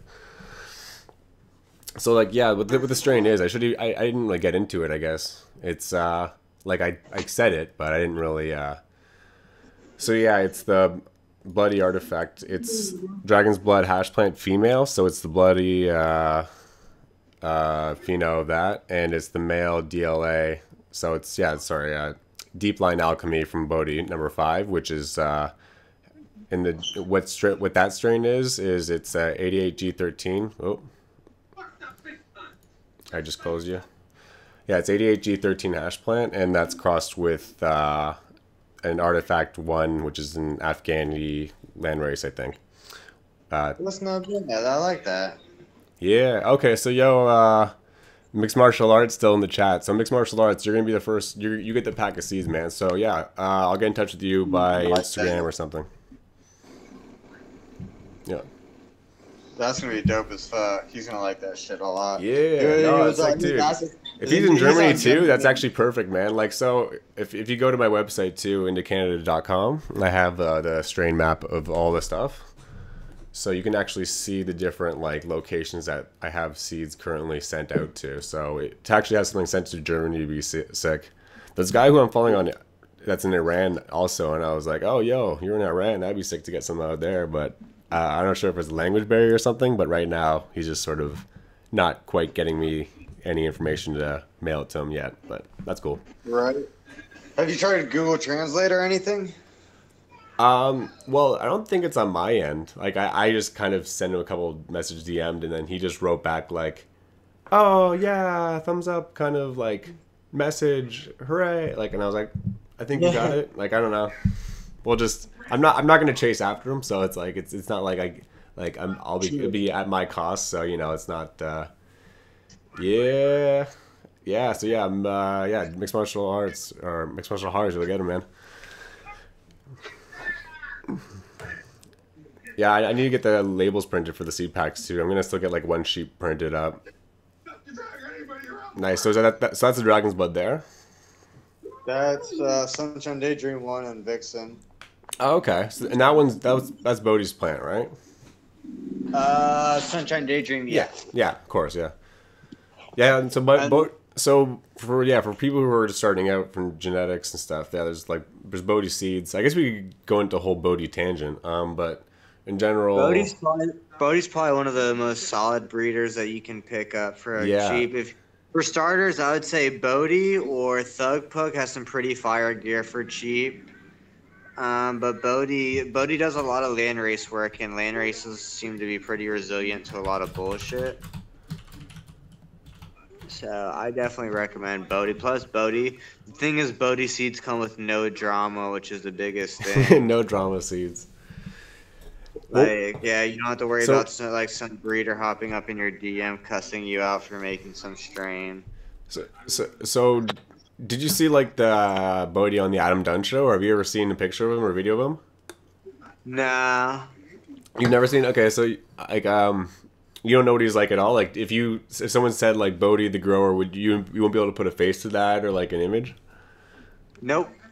Oh, okay, jokes. No, like not he probably resembles more or less maybe what you would expect of someone who's like Bodie. But yeah, he was on the Adam I Dunn. assume he's some Jesus hippie motherfucker. Yeah, he is cosmic in different ways, right? That's a good way to put it. Maybe not to sum it up in some with one adjective, but yeah, he was on the Adam Dunn show. I think it was like a couple years ago. He had like shades on and stuff, but you could see more what he looked like from his like the side and everything. And yeah, no, he's a pretty mellow dude, and you could just tell in general like what his attitude was like from that show. I remember I From remember what I when read, people were, he loves plants and like he's sure. not really in it to make a lot of money. Yeah, I remember when I first heard about him. I saw him on the forums. I heard like I saw the mega thread, and I was kind of I don't know if I had like I didn't really have any like reservations about him other than like I don't know. I was hoping he wasn't going to be too cliche. I'm like, dude, don't be so spiritual or so like disconnected that.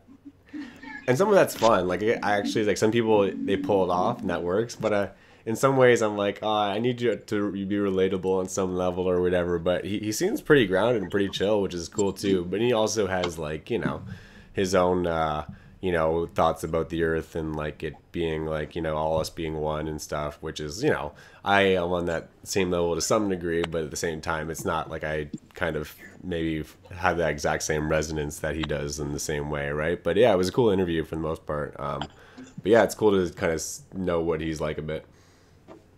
Yeah, no, it definitely is. To me, he's definitely a cool guy. Like, who else is someone I'd recommend as a starter gear?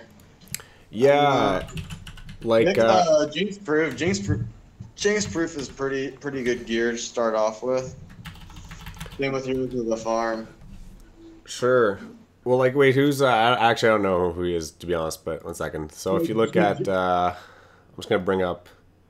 So I'm just bringing up Bodie's profile on like the screen here too for people. Yeah, so he's planting more seeds on Instagram. I'm just scrolling through like his Instagram for a second here, but yeah, really chill guy and stuff too. It was so dope. He's not like if this is even a name drop, like it is a name drop to me, but yeah, he's following me on Instagram too. So I was like, oh, that's sick, man. Like, because I did definitely tag him and stuff, and I've obviously grown out his stuff too. So it's cool. It's Oh cool. yeah. That's one thing I almost want to get into, whether it's like a topic or something, is just like yeah, certain people in the industry or just in general, and like the idea of like some people who will, I guess the term is like big league, so like they'll big leaguing you or whatever. It's kind of weird to say out loud actually because it's not really like a verb, but yeah, we're like some people will kind of like not really, even want to communicate until you kind of got to a certain status. Yeah. And I get some of that. Like I'm always kind of at odds with that because like I know people get a lot of like shit that they have to respond to and they just don't want to or they're just like whatever. That's all. But I've been starting to get to that point, bro, and I'm not even big leaguing. no, But I'm just like, bro, like there's way too much stuff for me to manage a girl, try to do a job and respond to DMs and mail shit out to everybody. oh yeah, no, and I don't mean like always that, but I just mean like sometimes there's people even who, well, like I guess this is not even like big leaguing, but I remember someone like on Instagram, he had a bit more followers than me, but yeah, he was just like another grower, and he was from I'm not sure if he's from Michigan or where, but he was also actually I think like a tester for Bodie. But I'd always kind of see his stuff, and I'd like his stuff from time to time, where he'd like mine. And then like one day I just reached out to him, like, "Yo, man, you got some cool grow. Like, if you ever want to like grow some of my gear, that'd be like cool. Hit me up." And then it just said like seen, and he never got back to me, and I'm like, all right, I guess you just followed me for like 2 years, and now you don't really want to like message me back or whatever. It was just kind of weird. So I was like, that's like a small example, but that's not even. But it was just kind of funny because I was like, okay, so I unfollowed him, and then he unfollowed me, and I'm like, so what the fuck was the point, man? Anyway, Instagram stupid drama, right? Who gives a crap? I definitely feel that shit. Like, it's definitely weird. Like sometimes my followers will fluctuate. And I'm just like, I don't know. So I definitely post a lot of. I definitely wild out. Let me say, I definitely. Oh yeah, post well, a lot. you have different like, well, no, like you. I'm trying to think if you post more than I do or not, but like you do have like a range of stuff, or sometimes too, yeah. Yeah, I definitely don't post strictly cannabis, and I definitely throw in some shade. I just clean that bad boy up Yeah. nicely. Look at that. That's a Yeah. nice little beaut. That produced so much pollen right there. Look at that spacing as well. I really like this.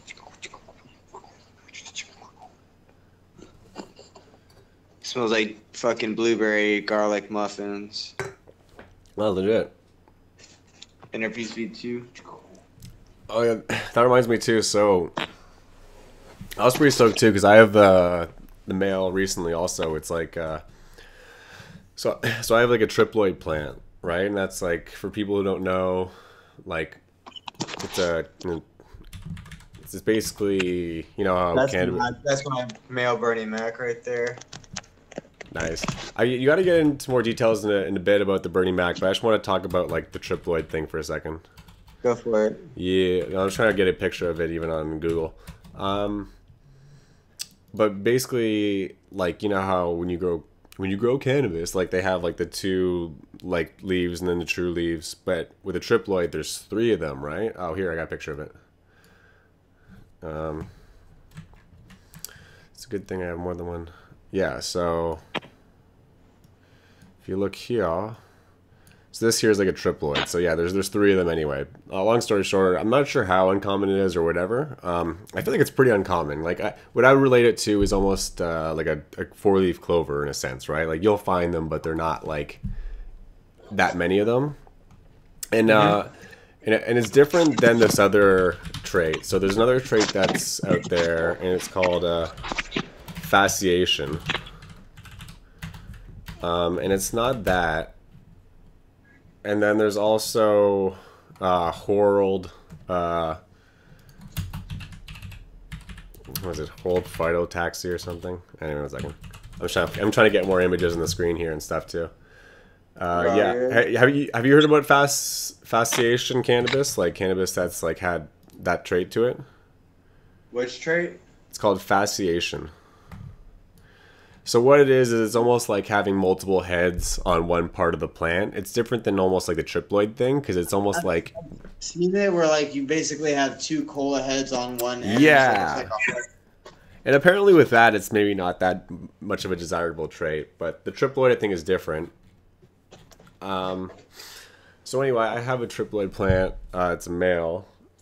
Another thing that's cool about triploids too is like triploids, they can potentially actually lead to genetics that have even more yield potentially because like you'll have more heads or a better ratio of them on the next generation if they kind of carry over that trait, or maybe even like some of them have that a bit.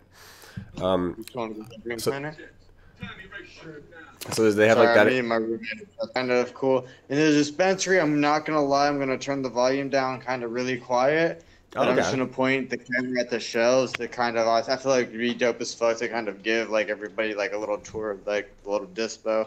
Yeah, no, that'd be cool because people can see first up. Not everyone's like, this is the international show, right? So not everyone can like, and it lives where like Mars might not have a joint that was like that where you're at, or we don't even have dispensaries like that. What am I saying? Like we have one, but it's like it's really boutique. Like probably I'm not sure where you're going to right now, but yeah.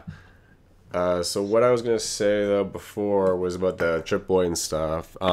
So yeah, like apparently that's the deal with like watermelons is like they actually, if you have a seedless watermelon, that was apparently like what a triploid, like a watermelon effect of it. Like it produced offspring that actually has like these immature seeds, and therefore like they're so white and immature that it's like a seedless watermelon. So. but people also like seedless watermelons or those type of like plants because, like I said, like they have a greater yield for a ratio. So anyhow, I have this male triploid, and Hold on, do a little bit. My phone's low on battery. yeah, yes, he's gonna go on the road, so I'll be talking too. But so I have this male triploid, and it's cool. I keep saying that word. I'm just gonna keep saying triploid.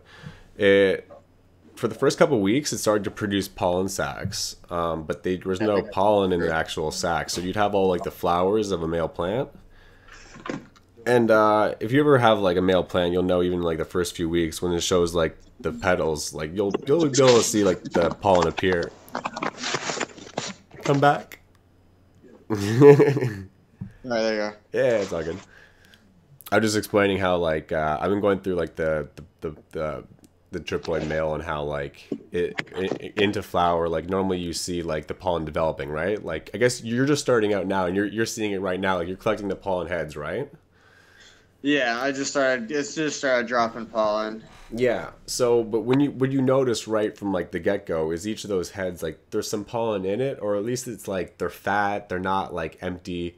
Like you can kind of open them, even if they don't like spill out a pollen because they're too fresh, like they're there. But with the triploid, I swear for like the first couple weeks, it was like just no pollen whatsoever, which was so weird. And I was pretty bummed because I was like, I had this sick plant with these sick traits and stuff, and I saw you jumping. yeah, and I had another male too to work with in the event that didn't work out. And it's funny because like I just decided like to baby that plant pretty recently because I thought that this male wasn't going to work out. But then the other day I checked on it, and then the male plant all of a sudden started to produce flowers that had some pollen in it. And I'm like, no fucking way, because I've never had that where a plant starts out producing flowers and like a good amount of them and just nothing. And then all of a sudden, 2 weeks into it, now it's like, oh yeah, here's the ones with pollen though. Don't worry, we're coming. We're a little late to the party. So anyway, it's pretty jokes because now I'm gonna have some pretty sick offspring from that. So I'm hitting that plant. So the plant that is the triploid, it's the space breath. So what that is that's the meat breath crossed with peanut butter breath. So it's the female meat breath. And so that's a space breath strain. I have two meat breath peanut butter breath crosses. One's Grommer and one's the space breath. Grommer has the more OGKB traits, OG Kush breath traits, which means it has like the irregular leaves. Space breath might have some of that, but the actual female mom, it actually had just more straightforward 5-point, 7-point leaves. So anyway, the space breath though was pretty cool because it was a triploid and it has a little bit of the OGKB like ridges, but it's actually still like a normal kind of 5-7-point plant in a way, but really stout. So that's what I have for that as a male, and so I'm gonna hit that male. I'm gonna cross it with the dragon's blood, the meat breath, the peanut butter breath. I have a peanut butter jelly. Good. The dragon's blood I've gotten. I'm sorry, I didn't have a phone. I've gotten some 11 point leaves Nice. from the EDHD. Man, I love seeing the 11-point ones. I've only got it on the one strain, I think, which was the coffee cake, and it was a hash plant strain too. So that one's by Pacific Northwest Roots. That was the most I've ever paid for seeds too, but I was happy to. Eh? How much you pay for it? Oh, they hyped that one up good. I liked it though. I got it by Seed Bank, and it was with shipping. It was probably like $260. Nice. I was about to say that was a bit more. That reminds me. The most I paid for a pack of seeds was my Bernie Mac. Right. How much was that again? It was less, was it, or no? Not much. 250. Oh, okay. I feel like I said 260 to one up you almost there then, but no, like I paid like because it was 240, and then I remember paying like $20 shipping.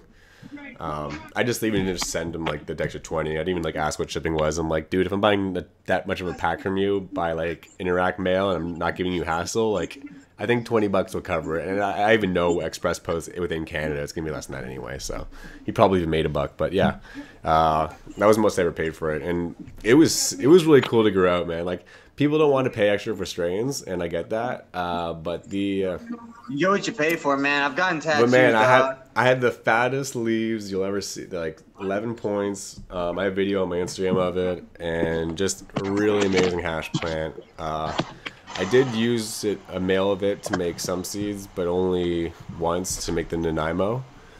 And then I also used the female to make a couple seeds. And then I actually sent a bunch of seeds out to Pacific Northwest Roots, so.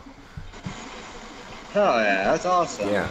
So this is another thing. This is not like, this is me just trying to almost figure things out, but I'm trying, this is kind of goes back to almost like people and like what their approach is or attitude. But so like I hit up like Pacific Northwest Roots, the guy who does the coffee cake, and I was like, yo man, I made some like sick gear from your stuff, and I ended up done like, do you have a mailing address? I'll send it out to you, right? Because I was like, you want like some 100 packs? I was really interested in that coffee cake. I've got a homie that's hunting for yeah. it. I can get you some crosses of that and stuff. I even have F2s of it. I have like a bunch of them, and I sent him even some F2s, the Pacific Northwest Roots. I sent him like a coffee cake. Yeah. Yeah, I definitely want some of that stuff to show. Yeah, man, I have like 500 seeds at least of it. But anyway, and it was cool too because like I remember the coffee cake seeds. They were actually, I think they were the biggest seeds that I've gotten also from. Really? Like, yeah, they're definitely the biggest sized ones. I was like, oh shit. Even the F2s were pretty big. But when I crossed it, they were just sort of like normalish, I think. But yeah, but this is what I was wondering too, because I even sent some out to Pacific Northwest Roots, and I got in touch. He gave me his email, his mailing address and stuff. But even after sending him seeds and him like getting back and resending like DMs and stuff, he still doesn't follow me on Instagram. So I'm just like, I guess that's cool, but like I was like, I'm like, why? Wait. I guess that's, I think too much on that level. Like I'm obviously, I'm past that now, but I'm just like, I thought he would have followed me back, but right. Well, because the thing is, I definitely feel that as well. Like, if someone doesn't respond in general, like if it was like, because I think like with Thug Pug or someone, like he's just kind of like, I was like, yo, I'll send you some gear and stuff, and he's just kind of like, that's cool. And he's like, all right, and I'm like, oh, it's all set then, right? But if you actually take me up on the offer, I thought he would at least be like, yeah, I'll follow you. But he did give me a shout out on his story, so that was kind of cool. But I was just sort of like, oh, I thought he might follow me, but. Eventually, I hope they pop some of that gear, work some of that. That's gear, actually the main thing. I'd be more stoked about that than anything. If he actually grows out like some of the gear, because it's two of the female crosses of his too. So it's not even like I'm using like his male on someone else. I'm using like a different male, two Thug Pug males. I'm using like the PBJ and the PBB. I have that crossed with the coffee cake, and I sent that to him. I only had like probably even about like 100 ripe beans, more or less, of the coffee cake cross, which the peanut butter breath, which I called the bulletproof coffee, and I sent that out to him too. So he even has like most of all the supply of that, and I have like maybe like 100 or more immature beans at least for myself of that. So like they're enough to pop and at least get a good amount. But I was like, yeah, he's even got the main stock of that shit. So. But anyway, if he grows that out, that'd be really cool to see, because he's got a sweet facility and he's got like, in time, it'd be cool. Actually, would be cool to actually meet like some of these guys too if they actually come out. Like if him. Just go to Emerald Cup or like fucking. I know. I need to go to where they're at is the thing, I haven't traveled out of country in a while, but. Show up to Spanavis, show up to Indo Expo. You'll come across Capulator. You'll come across Oni. Oh yeah, that's true. I feel like one day they'll all come to Toronto, and I'll just be like, sick. It's getting federally legalized up there, so they want to come up there. But here's the thing: like, a lot of growers also don't want their genetics ending up in regular markets, and people growing them out really shitty and making them look bad and whatnot. So like. They're really worried about that, about Canada is the biggest thing, especially with not to shit on him, but Seth Rogen. It's alright. We can shit on people. Seth Rogen's grow is fucking... I mean, I know he probably smokes decent and he knows what the deal is on strains, but his company is a sellout or some type of shit because they're growing Sure. I mean, they're growing all those celebrities in general. And shit. So I mean, like, yeah. I don't know. Like, I'm really hoping they make it out there too, because like people can't afford to be like stingy with genetics, because people not being on the open source genetics train is what's caused us to be like stuck at Wait, where so we're wait, at right are now. you saying like what's the deal with his company? You're saying is this a genetic company or his company is No, what? it's a grow company. Like it's a giant grow. I think it's supposed to be growing, and it's a dispensary or something. But he owns 25% of this grow, and like they're like our three strains are sativa, indica, and hybrid. And it's just like, bro, Oh those are yeah, not. yeah. That's like It's just everyone like right that. now. Well, I Yeah, it's think not. too. I always wonder with like celebrities because I mean they have to. I think they want to sign with some big company first of all, and then also I'm not sure if like they're limited in the strains they can offer because like I'm not sure if the government says you can't just release strains that haven't been like researched to people yet. So like you can release Like an indica a one, you lot just of call it like for indica, but example here in like in Denver and like Oregon and some places, yeah, like when you open up your company, they'll be like, hey. Your first day, you get to start off with any genetics that you fucking put in there. And after that, you're fucked. Or some type of shit like that. So you've got a limited amount of time to just put in whatever the fuck genetics you have got in. So, you know what I'm saying? okay, I kind of get it. Yeah, so it's like it's just either way, it's not the best like offering. There's Yeah, some places like that's why like I've really taken a step back because like it's fucking stupid, bro. Like the cannabis industry, like it goes forward it and back a fucking lot. kills I me. think you know. Yeah, it's because like they're like, well, we don't want this. Like in the United States, like, bro, fucking, there's a state that will sell BHO, which they'll sell shatter, like some fucking normal ass Sure. BHO shatter, but they're not gonna sell diamonds because they don't know how they're made, which is just like an extra step. It's just an extra step. I feel like as Canada, like we just had to be Canada eventually, where it was like you guys had like a few states which were like legalized in rec, and it was like, well, isn't Canada the first with with some liberal stuff like gay marriage or whatever? How come we're not on cannabis? And all of a sudden it was like, boom, federally legal, and now you guys have Right? to Like, kind of see, that's like, the thing. And like, and with y'all having that, like, it's gonna be crazy. And like, people don't want to admit it. People like Denver is the top. But sure, Denver and everybody's the top for now, but we don't have federal yeah. legalization, which is But once you holding guys us get more on back. board, even too, like we're like a fraction of the population. So I mean, even your states that are legal, kind of, I guess, or but the fact that not everyone, the fact that you can't go from one state to the other would make it more But the complicated or fact that annoying it's for sure. federally legal, though, I feel like you're gonna have more people Yeah, with that is different too. Yeah, PhD. You're gonna yeah, have more people with PhDs inclined to say, well, you know what, hey, I'm yeah, gonna go get a fucking job blasting some weed. yeah. Fuck this shit for $60,000 or whatever. I'm gonna go take that one for 100,000. Government wants to pay me to blast some oil. Yeah. I guarantee you, bro. There's like jobs are Well, gonna blow up, concentrates are gonna blow up. The sure. Canadian scientists are gonna get on some good shit real fucking quick. Yeah. Like give it And time, like two years, bro. Y'all's extracts are gonna be on point.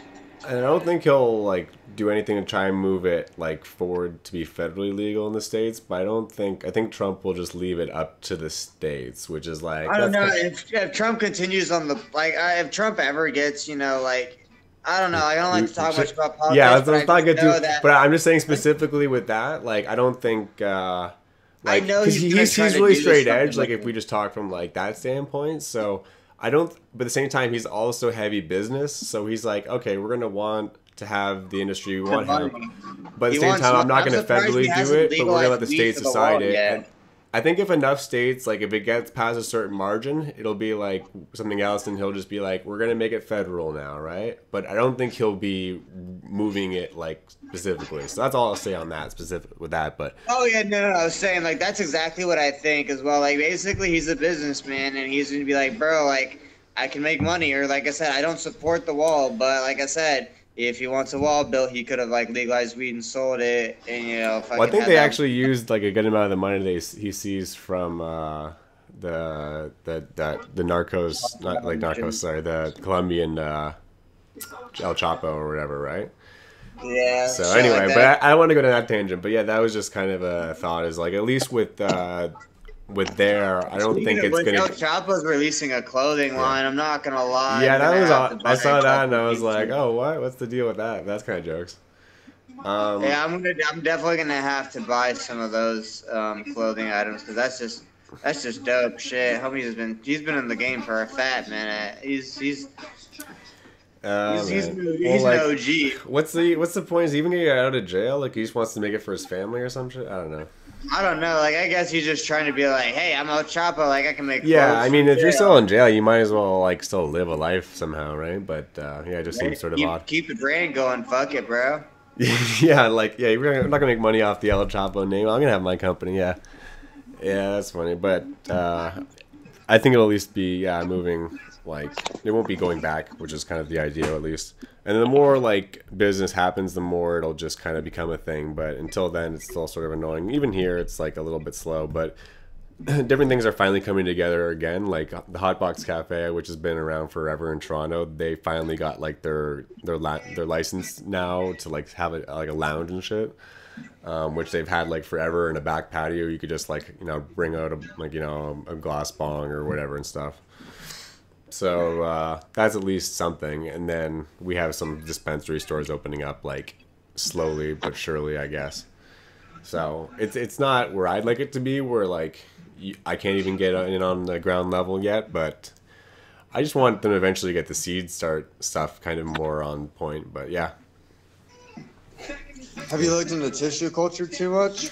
no. So well, I have in a sense like I know about it because like I listen to different podcasts, and there's definitely one where they talked about it, and even I'm done show they mention it where they're working in this one lab, and it's really cool because you can obviously we can kind of get into it in a second, or you can because you might know more specifically about it. But yeah, like with tissue culture, you can essentially make a whole bunch of clones and also kind of keep a whole bunch of clones sort of in purgatory until you need them in the genetics later. So it's really legit. Basically, you can also do it with seeds as well. Oh, okay. I didn't know that. But yeah, and it's also cool, I guess, because in some sense people like it because you can totally sterilize a plant too. Because sometimes you don't want to take some cuttings that someone has, but I guess if you're doing tissue cloning, it has to be super sterile, super whatever. So like, Exactly. yeah, and also I guess That's like you were saying, you can mail it if it's tissue clone sample. So what like if you could just I don't know if you can even like describe what tissue culture is to people quickly. I don't think you can kind of like technically describe it other than like a petri dish or something. Can you? I don't know. That's why I envision it as. But yeah. So tissue culture is basically it's a combination of agar or auger. I don't know the proper pronunciation. I'll try and And Google some stuff. it's used. It's like a gel-like substance. It's used in mycology as well when you're doing like cultures. Or it's one of the culture methods. Besides just making syringes all the time. But you mix it Yeah, it's with agar, AGAR. Whatever. yeah, AGAR. You mix it with hormones and you mix it with nutrients and you mix it with the right proportions. Hmm. And I want to say it's microclone.com. Let's see if we can Oh if yeah, I I'm just remember this shit off the top of my head. yeah. So, but and what you do is you only need to take like the smallest like clippings of a plant to be able to kind of do tissue culture cloning, which is I'm cool, right? about to show you. Yeah. Well, I'm trying to show some photos, sort of on the thing, but yeah. Check it. Right. Oh, okay. That's yeah. So like exactly. So you're not even taking the actual leaves. You're taking literally like the parts at the very end that haven't even begin to kind of form. So that's pretty cool. To my And knowledge, I think you just literally need like a sexual organ and the stem. yeah, and you get basically 5 plants just from like one cutting like that, and yeah, so these labs are kind of doing that. I think right now the state of tissue culture is it's only worth it to do it if you have like a facility and you need to like kind of keep a bunch of this stuff around. But otherwise, if you're too small scale, or it's also useful, I think, because they're getting to the point now where you can actually take so much tissue culture out, like you can take so many samples and then you can make a bunch of clones at once, and it's much quicker than like taking a bunch of cuttings. But at the same time, for most people, if you just have a mother plant and you've topped it many times, you have like much as many cuttings as you need in general for the most part. So Exactly. it's only really specific cases right now that people are doing tissue culture, but it is You can like buy this whole kit right here. Boom, look at oh, this. okay. And what website's that? That's the It's a 36 tissue ponic starter kit for $131. Now, you can saw the money on this. Like, that's cool. It's a nice little setup. Don't get me wrong. But me and my homie found 10 bottles from the dollar store that work in the pressure cooker, and he's doing his cultures in that work perfectly. So I could What's get that website name? microclone.com. Oh, okay. Micro clone. And then you got your root kit, your multi-kit BA. You can order all this shit separately. I mean, if you've already got your containers, you can just order this fucking liquid right here. You Yeah. just take shit, put it in a sterile container, Yeah. throw your tissue culture in, and you're fucking good to Cool. go. Or, sterilize your tissue culture, and you're good to go. Yeah. No, I'm bringing up the thing on my screen too. No, it's pretty. That's pretty jokes. Yeah, the stop and everything. So it's only like, and they wonder if they ship to Canada too, or where they ship. I would not be surprised. I mean, tissue culture can be applied to anything, so I feel like they should. Yeah, so I feel like I keep getting to that at one point, like back to the story, but then I never even like continue it. But like, yeah, so you hit me up through DM from the Dragon's Blood, and then I checked, and then yeah, and then you were actually working it pretty hard because you have. How'd you get multiple packs? How'd that work out again? Your friend got it to you, or? So I got multiple because Big Shoe. I don't know Big Shoe. I might recognize like an avatar of his, but no. Heady Gardens 1. Oh, I was thinking Medgarden one, Medgarden grower now. I used to DM Heady Shoes quite often, and then I started hitting them in the email, and I bought a couple packs, and then I was just like, "Hey, bro, what's that Dragon's Blood hash plant?" And then he knew I was really hunting it vigorously. Sure. I still owe him some peyote seeds. Oh, okay, jokes. But I told him I was gonna give him some. I just have I always get caught up and then I forget about some shit. I'm probably just gonna send him a fucking peyote plant and then some seeds or some shit. But yeah. I ordered a couple packs of seeds and then he's like, "Bro, I got more. You want some more?" And I copped some more, and then I copped some more seeds off of them. And have you ran them all already? Yeah. Wow, no, that's crazy, man. Yeah. There's only one pack left, and that's being ran by Parabellum and Higher Than a Giraffe's Pussy in Oklahoma. Okay. I have 0 Dragon's Blood hash plant. My homie, one of the packs I ordered went to him, and he's sitting on 2 packs of Dragon's Blood hash plant right now. That's pretty dope. I was trying to search on Google for like Bodhi's description of it, because he actually posted. Oh, here we go. Yeah. So I'll put it on the screen here too. I'll read it too. This is like because not everyone knows about the Dragon's Blood plant, right? Not very many. A lot of people still ask me about the red, and they're like, "What is that?" And I'm just like, so this is it's what supposed to be a high bricks content, I think, is what people keep. So there's like a description. This is on IC Mag that someone wrote, like quoting basically the deal with it. I'm just trying not to cut you off on the screen too much. So this is the quote from Bodhi though. It's like, he's like, "Hey, I've been working on a secret project for years, not trying to be sneaky. I just wanted to make sure I could pull it off before I spill the beans." So he's about 75% done with this. It's going very well. He has a new male. It's going to bring a unique genetic marker. I'll kind of cut to the chase here, actually. So the point is, though, yeah, he sprouted 23 plants of this like Hawaiian sativa, and one of them had like the red trait. How many? So it says here, the line is. Wait. I shouldn't have cut to the chase. I just read the whole thing. So the male in his progeny bleeds a dark red blood, along with very different terpenes. He's like, "I named Dragon's Blood after the dark aroma." The line is based off a unique individual from the pipeline hash plant seeds. I sprouted all 23, and one plant had the red trait. I'm thinking it has the Hawaiian blood ancestry deep in its genetics, or it's been crossed, pollinated by the blood.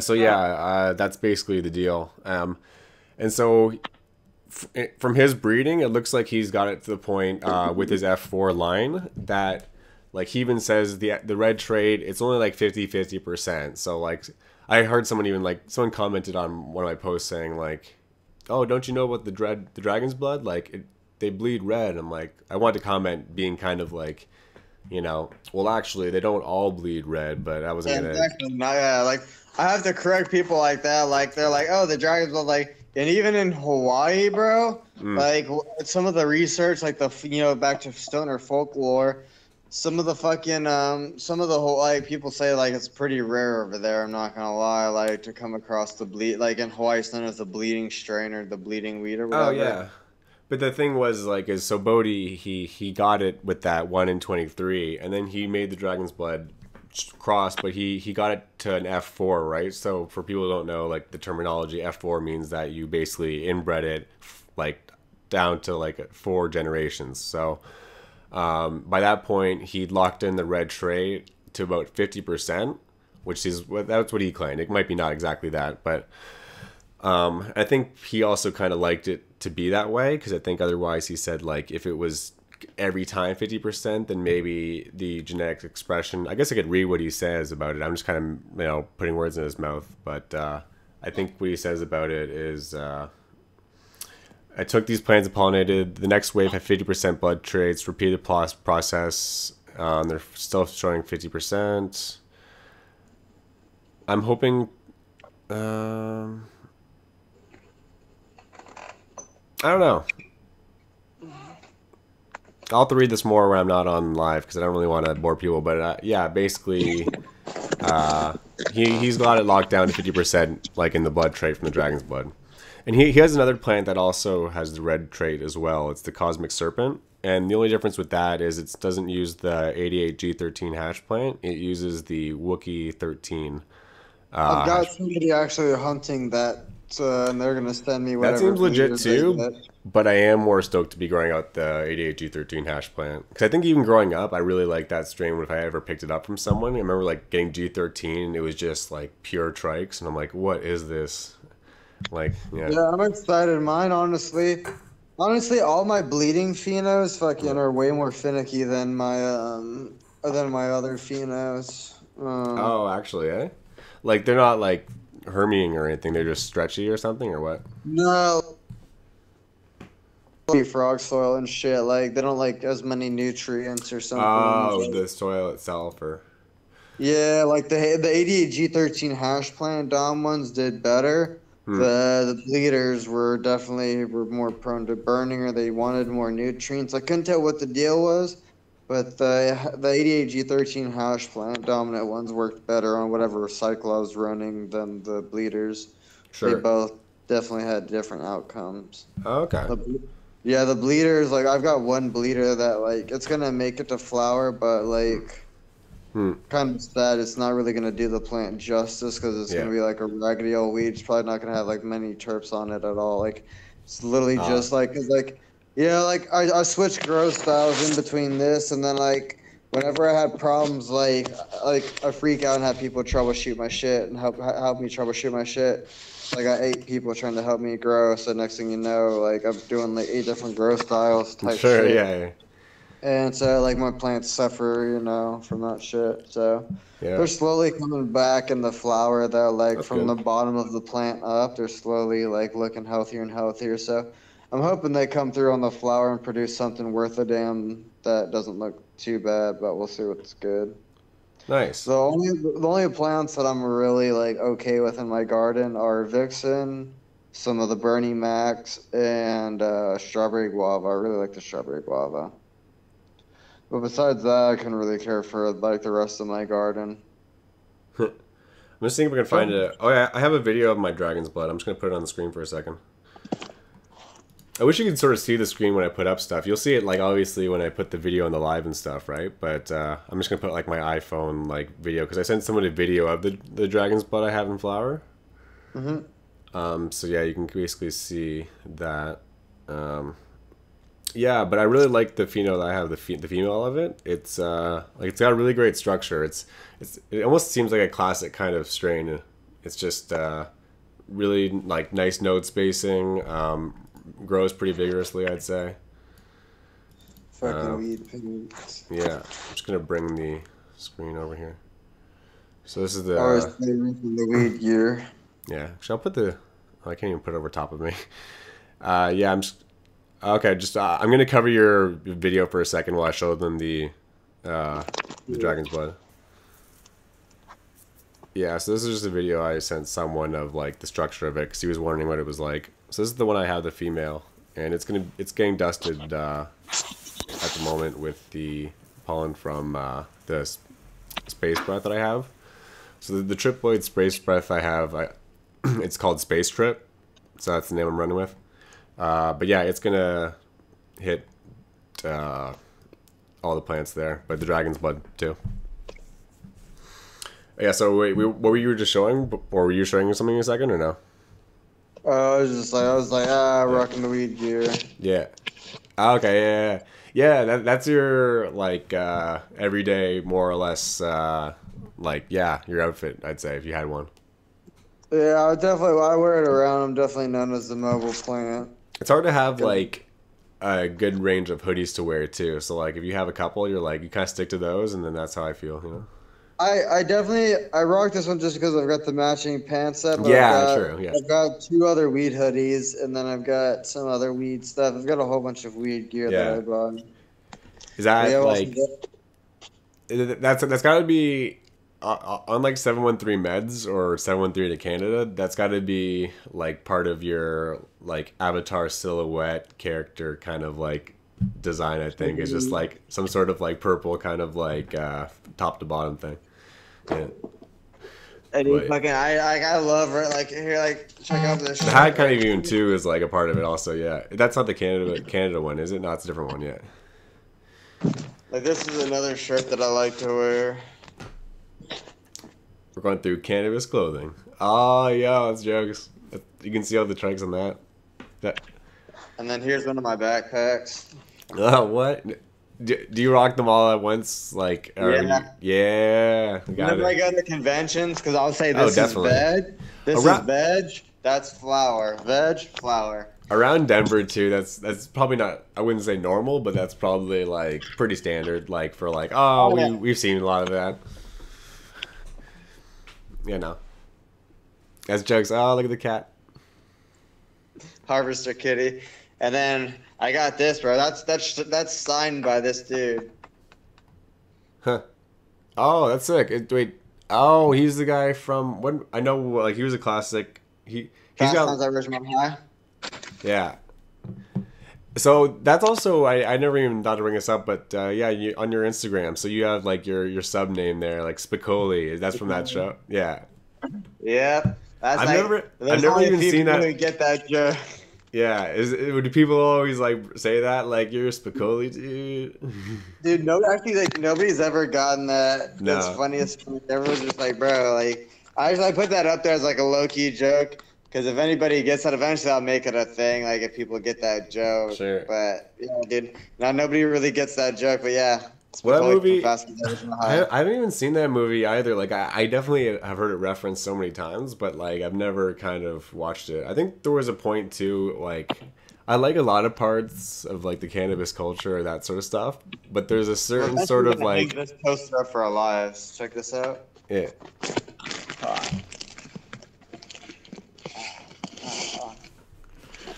I almost need to be standing up here, but you're moving all around. I'm just stretch. I'm ready. I'm gonna hang this poster up eventually. Oh, dope. That's all Dungeon Vault, yeah. Emperor Palpatine. Yeah, he was on that I'm Done show recently. I heard him talk about like his strains and everything. I guess yeah, he branched out on his own and then just sort of started making a bunch of things and yeah. So far, I've got which one do I've got? I've got Grandpa's Breath. It's somewhere around here. Nice. I know. Wait, no, not Grandpa's Breath. Was it Grandpa's? Oh, I know like Citrus Farmer. That's a popular one of his or whatever. Bavarian Cream. That's the one I got. It was Bavarian Cream. Oh, sick. I've got Bavarian Cream, and someone was gonna send me some of his other stuff. Nice. Yeah, I need to get some more. I need to get more photos of all my strains and stuff too. But it's cool to see everyone else's gear too. Yeah. A lot of people a lot of people seem to have like similar kind of crosses. My stuff's not like dramatically different, but a lot of people are all really still on the gelato cookies cake train. Which yeah, I'm trying. I'm not gonna lie. I want to branch off from that. But I say that, and then like I using crosses made from Yeah. those. But that's why I'm gonna try to start. That's why originally I wanted to go back to land races. For a Yeah. short while, I was really wanting to pick up some land races, and particularly, Yeah. there was one that I was really going after. It was it. Which I gotta check one it by out. Bodie or just one in particular or what? What? The lesbians? Yeah, like throwing shit at each other. Bro, I bet you they're the one that threw Yeah. shit at my So fucking 713 car. has neighbors and they get in beef. Yeah, dude, my neighbors they get into fucking fights, bro. And like they're these two lesbians that live next door, and bro, like they're like, not to be a dick, but they're really fat. So when they fight, like I can feel that shit in the ground, dog. So That's like funny. yeah, and like the other day, like one of them was fighting. She like, get the fuck out of my house. And I was just about to be like, straight up open my door, be like, bitch, it's an apartment complex. Like you don't Yeah. own a house. Like shut the fuck up. Like you got neighbors. Like it's like But you're I not definitely even in a don't think I house. would have de-escalated the situation at all. Oh man. I definitely would have been hit in the face with a dildo or something. Like I don't know. Like they helped us move some shit in there. Like they wanted us to help us move some shit in the other day. And then like next thing you know, there's like a whole bunch of dildos in the room, and everyone's just like, "Hey, there's dildos," and I was like, did not see them at all. Man. Yeah. That's not really a tangent, but it kind of reminds me of so two things. Like I guess, yeah, for like the podcast in the future. One guest I might have lined up actually, not it would be a pretty big get. Tad Hussey from KAS Organics. Yeah, he's like got a pretty sweet podcast. I've been in DM with him for a bit, so I was either gonna maybe do, huh? I said, "Hell yeah." Yeah, so I was either going to maybe do a podcast on his show, but I think I'd actually rather him come on ours and sort of just like talk a bit and stuff. I actually really want to speak and just talk with him and just kind of know a bit more about how he even got into the cannabis side of things. Like, I guess it's like everyone maybe, like you've at least tried it once in university, high school, and then he also happened to be like really big into growing at his space with his, his parents in his now farm.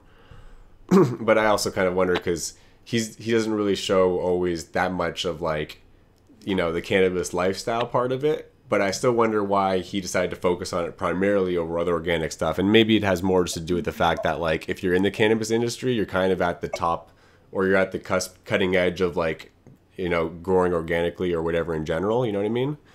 Like if you're in like, if you're going to, because I remember even when I was researching like lighting for plants, right? Like all the information is on like cannabis forums and stuff.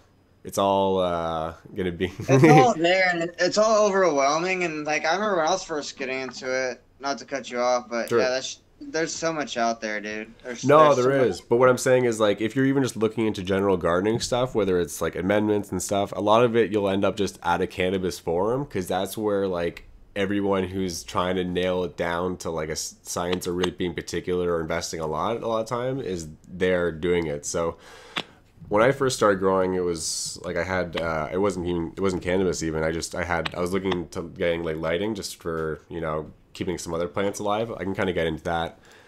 But basically what I did is I looked online and then everything that was talking about LED lighting at the time was all on like the cannabis forums and stuff. And they were saying like, yeah, if you want something that's close to 1,000-watt light or like a 500-watt light, you need to at least get like a 1,000-watt light and double that and stuff. And, information along those lines. And I remember picking up a light off eBay. like the real par and shit like that. Yeah, and this was also like 5-6 years ago. So this was before they had like the Cree lights or any of that. There was all just the purple blue LED, and it was funny. So there was like a seller on eBay, and it ended up being Mars like Hydro, but they weren't even like officially Mars Hydro then. They were like I think they might have been Mars or whatever. But I remember buying a fixture from them, and I even got like a message from someone like just like on eBay being like, "Yo, is this light work for you?" Like, because no one even knew if that technology was like legit at the time, right? And yeah, sure enough, the light worked pretty well. Like I didn't even, because I was growing not even cannabis, I grew like peppers and tomatoes, and I had the light like probably too high above the plants even, but they grew just perfectly and shit. So, but that Mars light though, The repairs with that are a pain, but that's another story. But yeah, if you're getting into all the information in general, like you kind of end up at a cannabis forum. So maybe with him, like Tad Hussey and KRS Organics, he basically, I think, in some sense, whenever it came to like pest management or growing organically, the most people with the most passion or maybe the biggest industry was cannabis. So that could be it. But yeah. Forums are brutal, man, because like there's so much information to sift through. There's so much stuff. There's so many master growers out there. Sure. To me, my biggest thing is like, generally, if you're getting it, I always tell people if they're getting into it or anything like that, like most likely they shouldn't. They most likely they know someone that's getting into growing or something along those lines, or like they have friends that actually can grow. And like the biggest thing that they can do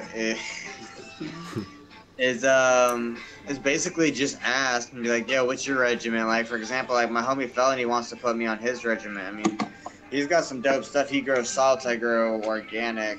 And right. I had an organic method that used to work. I want to get back to test my hand again. Better, my old method and see, if I can do it better. But yeah, dude, no, like there's shit like I feel like at the end of the day, you can just like ask a friend because. And there's so many ways you can kind of go down a different road too. And I remember even like starting out, you almost learn more than you ever need to know when you first start out. Like I would learn all about like the different ways to train a plant and like deep water culture. And you're always trying to think. Everybody's like, bro, you got to do this. You got to top it. If you don't top it, or if you don't remove that branch, your plant's gonna fuck. If you don't top it, you're not gonna get like twice the amount of yield that you could get if you did top it, because you get 2 shoots instead of 1 shoot. Which like some cases you do want to top it, but that's not like a. Yeah, but and also I like talking, but I mean my biggest thing is just like some people like when they're commenting though, bro, like they'll act like whatever you're doing is the end of the fucking world, and it's just like shut up, bro. Like I'm doing me. Like, you can suggest it, like. Yeah. Like the thing is, like for example, like top it, lollipop it, and there you go, you're fucking good. Yeah. All the extra tying down stuff, like that's cool and all if you want to waste your fucking day. Yeah, no, I do see a lot of that where they're like, and people justify it kind of being like, well, I have a limited space, so I want to do that. But I'm like, oh, it takes so much time to actually like do that and then tie it. Nobody's trying to fucking do that shit. Nobody's trying to unwind some fucking tie. Like, yeah, that's cool if you're trying to fuck off for a bit and someone's paying your bills. But if nobody's paying your bills, bro, I don't see a use for tying my shit. No, I know. And like I would stress out, like I stressed out a plant one time that way because I just kind of wanted to like train it cool before I put it outdoors. So like I wanted to make it bend and like I have like a cage on top. But then it started throwing like 1, 2 leaves. I have a friend that just literally just brushes the side of them and just puts a little pressure, just every now and again, just put a little pressure, just doink, doink, put a little pressure, man. Like you don't have to do all this crazy shit. It's a fucking plant, like. All these master growers trying to fucking grow a plant, bro. Just let the fucking thing do itself and it's gonna produce. I know.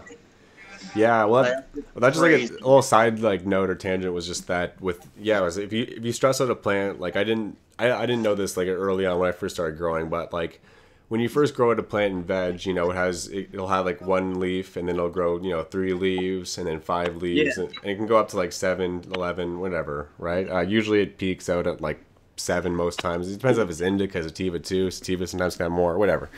But if your plant has like, if it's in veg and it's already reached like the most amount of leaf points it's ever going to have, like it's going to have like 5 points. And then sometimes it can revert back to like only having 3 leaves or 1 point, and that can be a sign that you've stressed out the plant. So like that's what happened to my plant before is I tried to train it and just do something similar to what we're talking about with training a plant. And I didn't know what the deal was. I'm like, oh, I guess it's just like, it's doing this now, right? But the worst part is if you try and like flower a plant like that, like once it's in that state, you basically get like outdoor bushweed, I'm pretty sure. Like that's what happened in my case. I made seeds from the plant, and that was kind of a little bit of a gamble too. Fuck that. See, like that's the thing, man. Like I don't like that shit, dog. No, like, and I never want to do that. Everybody overcomplicates and shit and pretends like it's fucking rocket science and shit. But I felt so bad because I just so like when I first found out about Thug Pug, it was on like the forums and stuff, and like that's also when I first found out about like the OG trait, the OG Kushberry. Is this a snap or we're sharing a ball? Yeah. Are you talking? Yeah. So like I first found out about Thug Pug in the forums, and like I saw some of those like mutated plants and stuff. Yeah. I need to get a bowl, but it's too far away. I could come and leave, but cheers, buddy. I'll probably come back and get a bowl actually too. I might as well smoke one before I leave, but I did like one right before I actually started the podcast, like 10 minutes before we even got on. I like how you're actually ripping a bowl too, because like you're always hitting dabs, and most people these days it's pure dabs. So I'm like, oh, okay, nice. He's hitting the flower. That's legit. Yeah. See, not all cannabis podcasts actually will have the hosts like ripping a bong, or if they do, you know, they might just be in their studio and stuff. But now we have a bit of both. We have, you know, quality, and we have legit bong rips happening. Oh yeah. Ooh. Yeah, like I smoke basically all like herb. I don't do.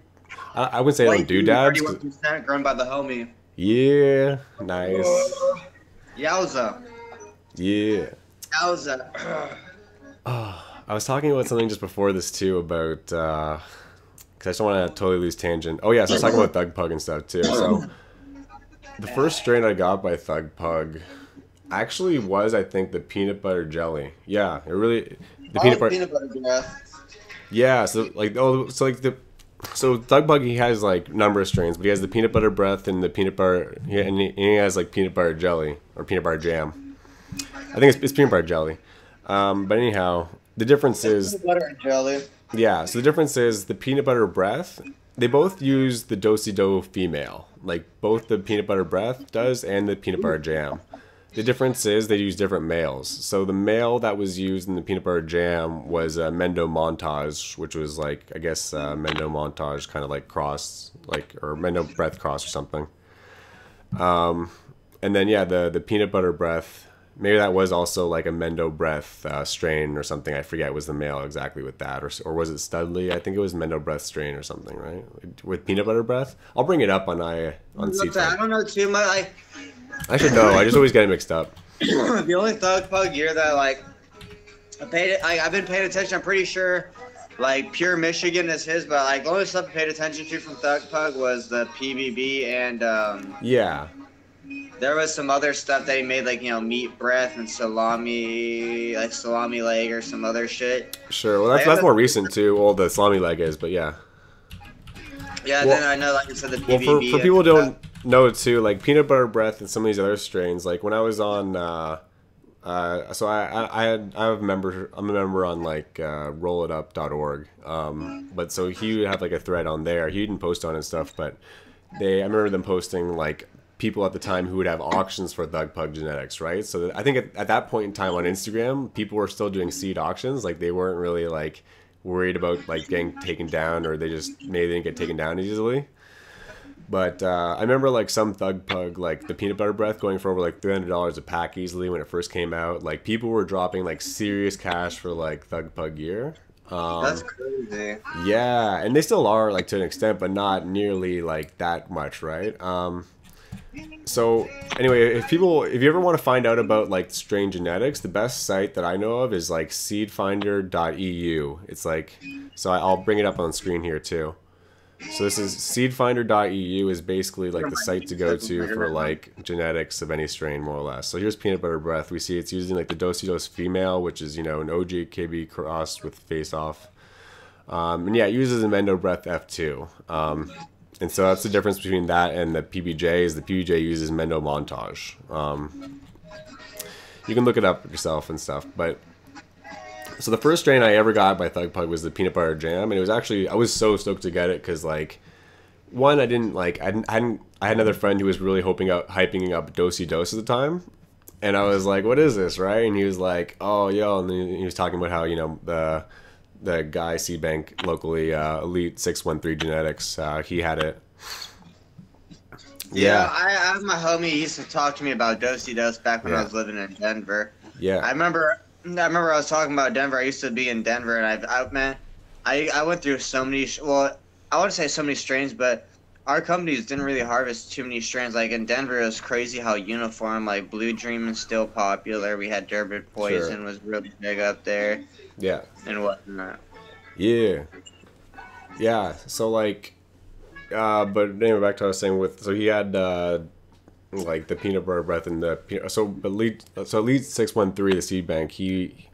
I was following him on Instagram, and I'm sometimes like me being on Instagram or being online too much kind of pays off to my benefit, to where like I'll see posts like within the hour that they came up, or someone's like, you know.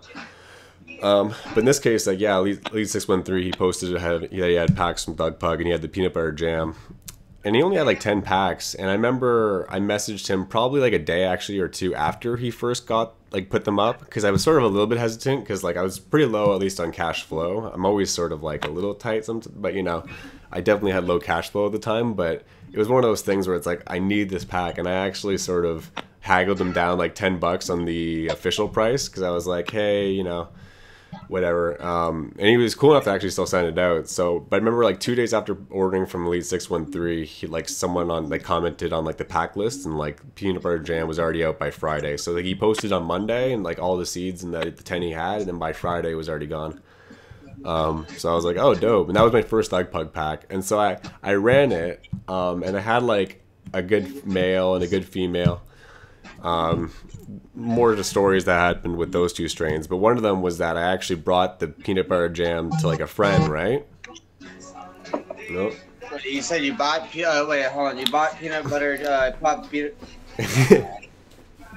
bought peanut butter jam from a friend, or no. So I brought it to a friend. So like, there's a guy who has like a garden center. I guess that's all I'll say. But yeah, he basically like I just talked to him when I pick up some stuff. But I wanted to give him a plant, because I was like, oh, that'd be really cool to give someone like just want to start out, right? But that's what I was saying before about like a plant that like is stressed, like they can have the 3 leaves and everything. So I gave him a clone of that, and it had like it was still, I guess, in that stressed state, but I didn't know that. But I was like, yo, I'm giving him this fire like PBJ Thug Pug, like no one has this, like. And then I remember him growing it out, and like he's like a good grower, because he has like a garden center and stuff. But I remember he grew it out, and it was just like outdoor, like looking kind of like, oh, you know, I felt so bad, because I was like, shit, I had so many other strains I could have gave him, but I gave him that one thinking it was going to be like the shit. Fire.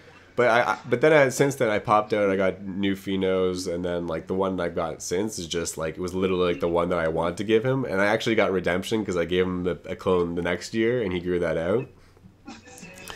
But that's the thing, is like if you have a stressed plant that has like 3 leaves or 1 leaf, and you try and put it in flower, I'm pretty sure you'll get really crappy outdoor bud. And I'm fairly certain that wasn't just that phenotype, but like, yeah, it was just like, it was night and day. Like, it wasn't just like, oh, there's like, it's irregular, but there's still a lot of trikes. It was like, no, there's just hair, and it's like, I was like, I felt so bad, because he was like, yeah, you can have some, like, because he grew it out, and I'm like, nah, it's not that, it's pretty bad. But I got a redemption on it, which was sick. Yeah. Yeah. But that was like, yeah, one of the first Thug Pug things. I'm trying to think if I was going to say anything else on that, but yeah. Do you want to jump in with anything on that or no?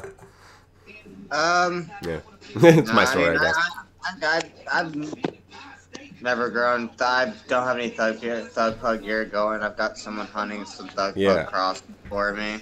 They stood up. I don't know what they're looking like right now, but they're looking good though. Yeah. Well, like Thug Pug, his gear, I don't know what his whole backstory is, but I know he got like a lot of elite genetics. I think he used to work at one point maybe at an LP, or not an LP, or just some sort of place in the States, I guess, right?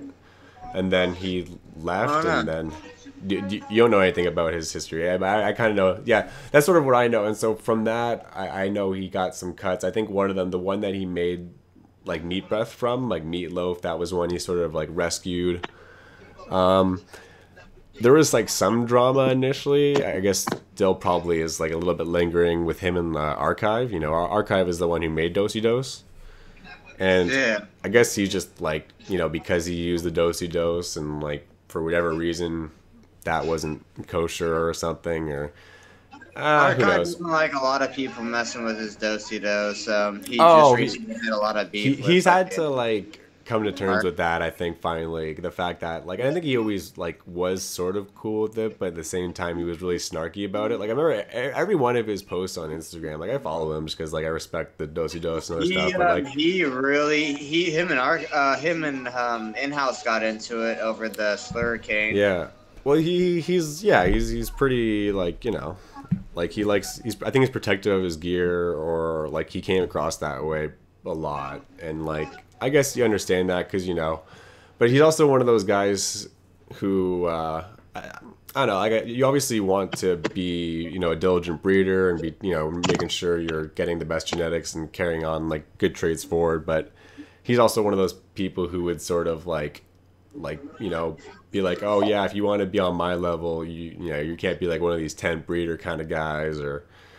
All this sort of other stuff just to kind of like I guess even justify like the worth of his seeds and stuff and like I get it but it was also just a bit much so I think he's mellowed a bit which is cool. Yeah.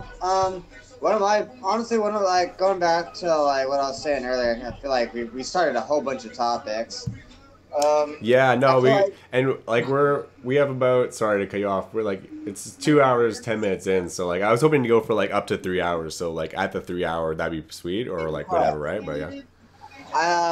One of the breeders I really like to plug is Jinx Proof Genetics. He's a really cool person. Sure, I'll try and Google it too. So yeah.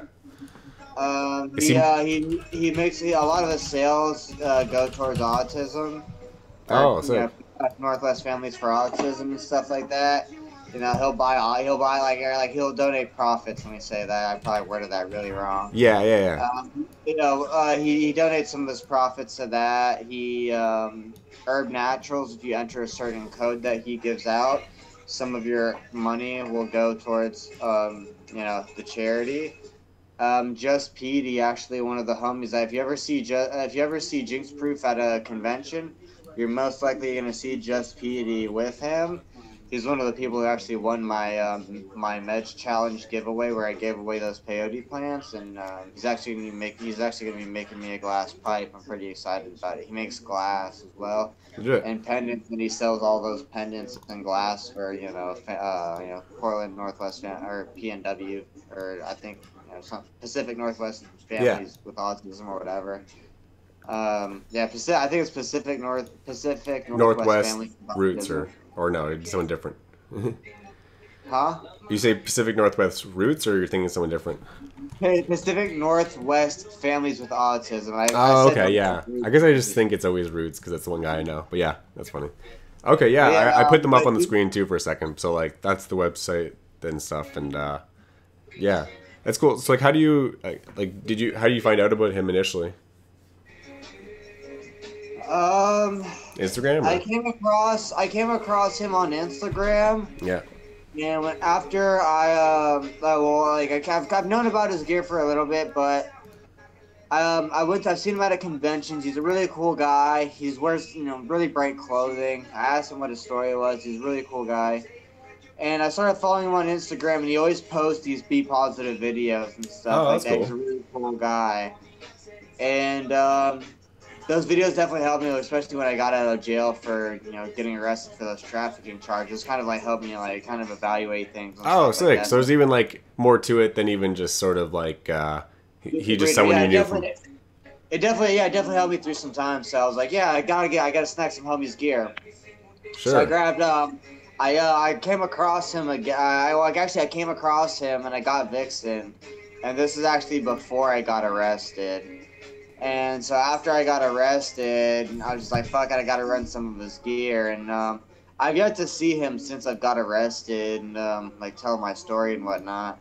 But man, like they're really cool in like what they do. I've tried to set up orders, but man, like I set up orders when I have cash, and the next thing you know, I don't have cash because like I'm so broke all the time with the grow and trying to like deal with like bills and the fucking everything that's going on. Sure. I wonder if I'm still streaming. I hope I didn't close the streaming video, actually. I'm just thinking, like, it says still streaming, but, like, I'm just trying to find the browser window right now, and I'm like, let me just check. Either way, it's still recording, but I'm just wondering, because I was just going through my browser windows for a second there, so. But, So So yeah, he's a really cool cat. And he's really positive. So I definitely his gear's not bad. They have auctions to get herb naturals and a whole bunch of gear and cool rigs. You might drop like $500 or $600 and get like 6 packs of seeds or 9 packs of seeds and like a bubbler or a pipe and some herb naturals and like a hat and some stickers. And all that will go towards like PNW families with autism. legit. And so yeah, he's a really cool guy. I'm pretty sure I don't fucking chop me up if I'm giving out the wrong fucking charity. Go check the website. Yeah. I don't know the charity, but he's a dope ass dude. I know he donates to autism and whatnot. Fucking killer genetics. It says on the website. It says he's a creator for 9 Pound Hammer. Yeah, I saw that there. I definitely recognize that strain too. It's a really good one. It produces a lot of weight, and to me, like anytime I smell live resin of it, it reminds me of like lemon lime soda. Sick. And there's this one he's always smoking in his feed called Safety Meeting. Go check the website. And so I'm assuming that's what the boss smokes. It's probably got to be good, right? He's always smoking Safety Meeting, and that's 9 Pound Hammer crossed to Electro Watermelon. Nice. But I really dig his gear, man. I really like what he does. Same thing with Bodie. And then I like Oni Seed Co. Fucking strong, good quality gear. Right now I'm dealing with a whole bunch of other breeders, and like MTG is another person that reached out to me when I had. Sorry to cut you off for a second here. Yeah, just like the screen was probably flashing for a bit there because I'm trying to go through I had the browser window open before where I had the chat of everything and like. But either I closed it or some shit, and now it's just really. And I keep putting my mouse over top of the window, which like makes you go invisible, and it's just like probably pissing people off, I guess. But all right, yeah, it's back to normal now, kind of. But I just kind of wish I could go back to like. But yeah, no. Just sort of annoying. Yeah, he's a good person to like to fuck with, and then there's also Texarkana Girl is another person if we're gonna get into genetics and stuff like that. But there's a few people out there that have done like genetics for good good causes. Texarkana has some fire gear, but it's usually pretty limited. Sure. He's donated gear to Turp Fruit Dan auctions off for a grower who's got cancer right now. Okay. Man, I hate that. Sorry, just to cut you off. I hate this YouTube studio bullshit. Like, I'm trying to find just like the fucking. Sorry, I keep swearing, but the main page that we had before. Anyway, it doesn't really matter, but it's just they have more than one like area where I can go and like stop the stream, but not the same one I had before, and it's just. I'm over it. I'm over it now. It's just kind of annoying because like I can't see the comments coming in this. Oh, now I can actually see the comments. Okay, so there is like a secondary spot here I can. I hope this is like a live chat. All right, I think that's better. Sorry, that was just really annoying me. I couldn't really like hear what you were saying either because I was trying to just do this shit at the same time. So anyway, I might even. But yeah, so like I've known quite a few breeders that like donate some of their stuff to charity and stuff like that, which well, another reason why I feel like what I'm able to do is like achievable with all the breeding and stuff like that, and like to whole circumvent, me, but going back to like my original quest, like that, like be, breed genetics and like do dope shit, like clear out shelters and stuff like that. One, so I still want to keep trying to get back to the original like stories or something because we like you said we've gone on so many different tangents, but. Yeah, then I saw like before when you were working the Dragon's Blood strain. Wow, I'm finally like starting to like space out a bit because it's just been so long here. But anyway, no, I remember like I caught like a live stream of yours on Instagram, so that's when I first sort of like I guess met you in that sense. So that was like the deal. I was like, oh shit, this guy's pretty cool, right? And I saw like your whole grow setup and shit. And you're a lot more humble than I thought you were, because I thought you were like just someone who was only going after the Dragon's Blood and that's it. So I was like, oh, okay, he's actually like doing a lot, but that was one of the things. Or I don't know. I don't know why I even had like a little bit of a like thought about like why that would be bad if you were only doing the one thing. But I was just like, oh, it's cool that you're like really just Some people chase after the hype, Jen. If people are generally chasing after the hype, they're generally chasing after the money sometimes.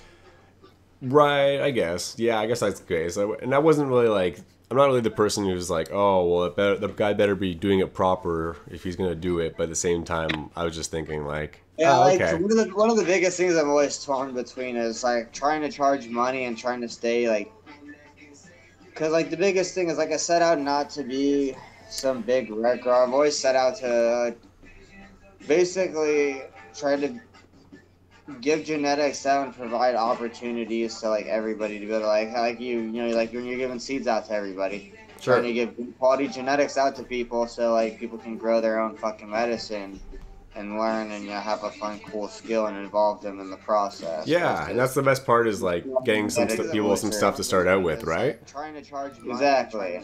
And so like, but at the same time, like I'm also torn between. Like that's one of the charity things I want to do, but the other charity side is I'm trying to basically I've definitely not had my best experiences with people and whatnot. So like people know I'm more of an activist for animals more so, or I guess I don't know what you'd really want to call it, but like I'm trying to like raise money for animals, i.e. Yeah, that's cool. Trying to adopt out shelters and stuff like that. And eventually, like I dropped out of college. I used to go to college for business administration. Eventually I plan on going back for some type of animal major. Oh, okay. I kind of want to get into dog training, but I want to get into like a wildlife rehabilitation type deal. So like but so for like what you're saying though is like you'd like to have a portion of all like the sales and stuff go towards that, like, and I want to go towards that and then just be able to eventually like have land to where I can have a lot of these sales go towards me actually opening up a sanctuary. And I don't know the legality of it, but I would really like to be able to have a sanctuary where I can just grow like my medical cannabis and then also have all these rescue animals that are being rehabilitated. Whether I like the wolves are cool, but like I definitely have to be like can't be like definitely got a lot going on in life. Can't be like weak-willed going in and dealing with a pack of wolves because like there's pack mentality and all this other chat to get into about animal behavior and shit like that. Gotcha. But like, I definitely want to run some type of like thing. Like I really like capybaras. I really like big cats. Like I really like cougars. I really like cats as well, dogs.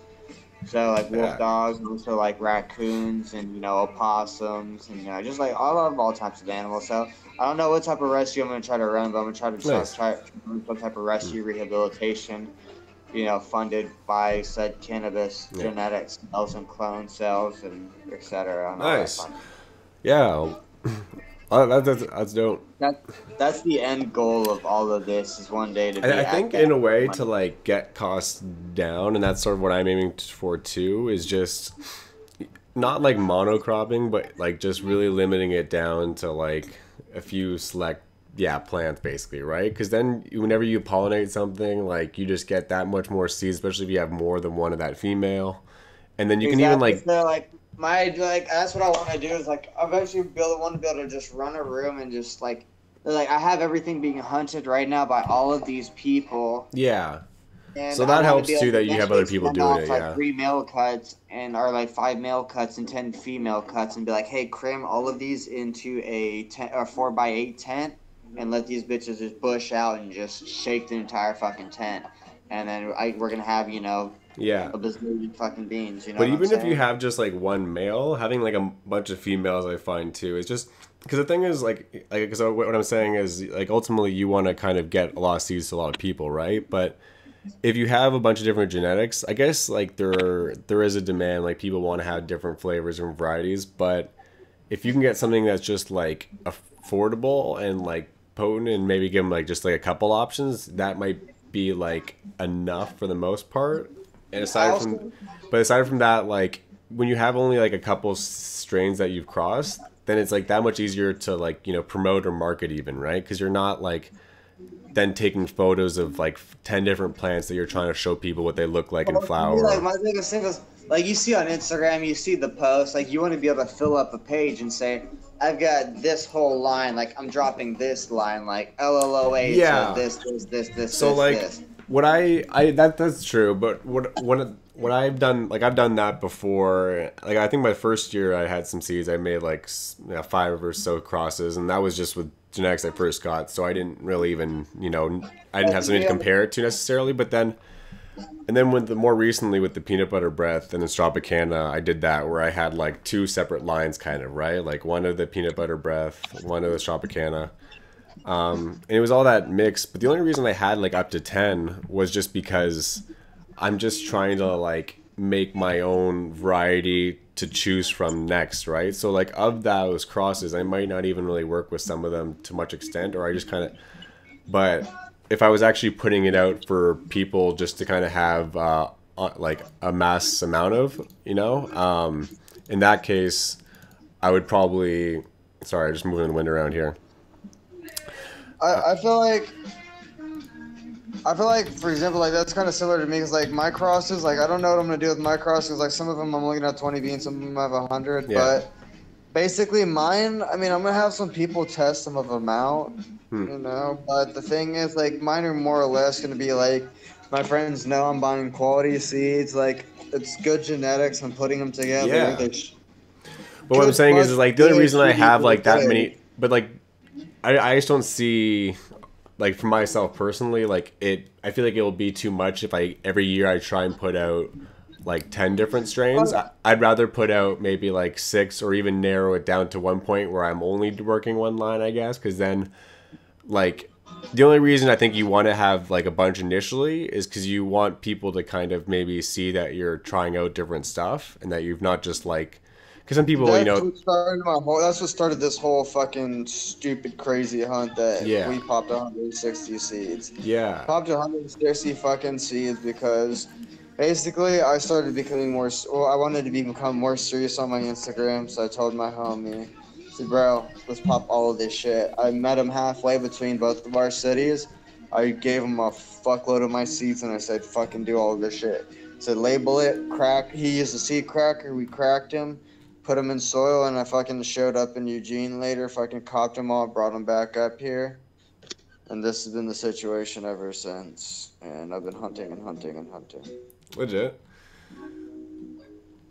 But yeah, no, it's been to create waves. Just been, Yeah. big breeders so I can tag the breeders and become noticed. But I've definitely earned a lot of shade because I've definitely worked some shit and like I don't look like I worked some shit and I've definitely talked a lot of shit for someone like I'm not that crazy. I think like some of it, I'm not saying you, but I think with people who like, some people have like really high standards and some of it like makes sense, but some of it I think it's just them trying to be like either perfectionists or whatever, right? So, well, and they're trying some people are perfectionists, and they're trying to hold like, you to a standard that they're not even holding. So, like they might be sloppy. That, but, like, yeah, it's perfectionist, but there's also people that like for example, like I've but had they're not people perfect, is what I'm saying. But they're just like really like about certain things. So it's like, oh, you don't have your lighting like this, then like what you're doing it wrong. It's like, man, that could be like one thing that's like not the same as yours, and like I have a reason for it, but like you want to get like right away on my case or something. Yeah, but not even just that alone. Also, but like from my work and grows and stuff like that, like I have a lot of beef from talking smack too. Like, sure.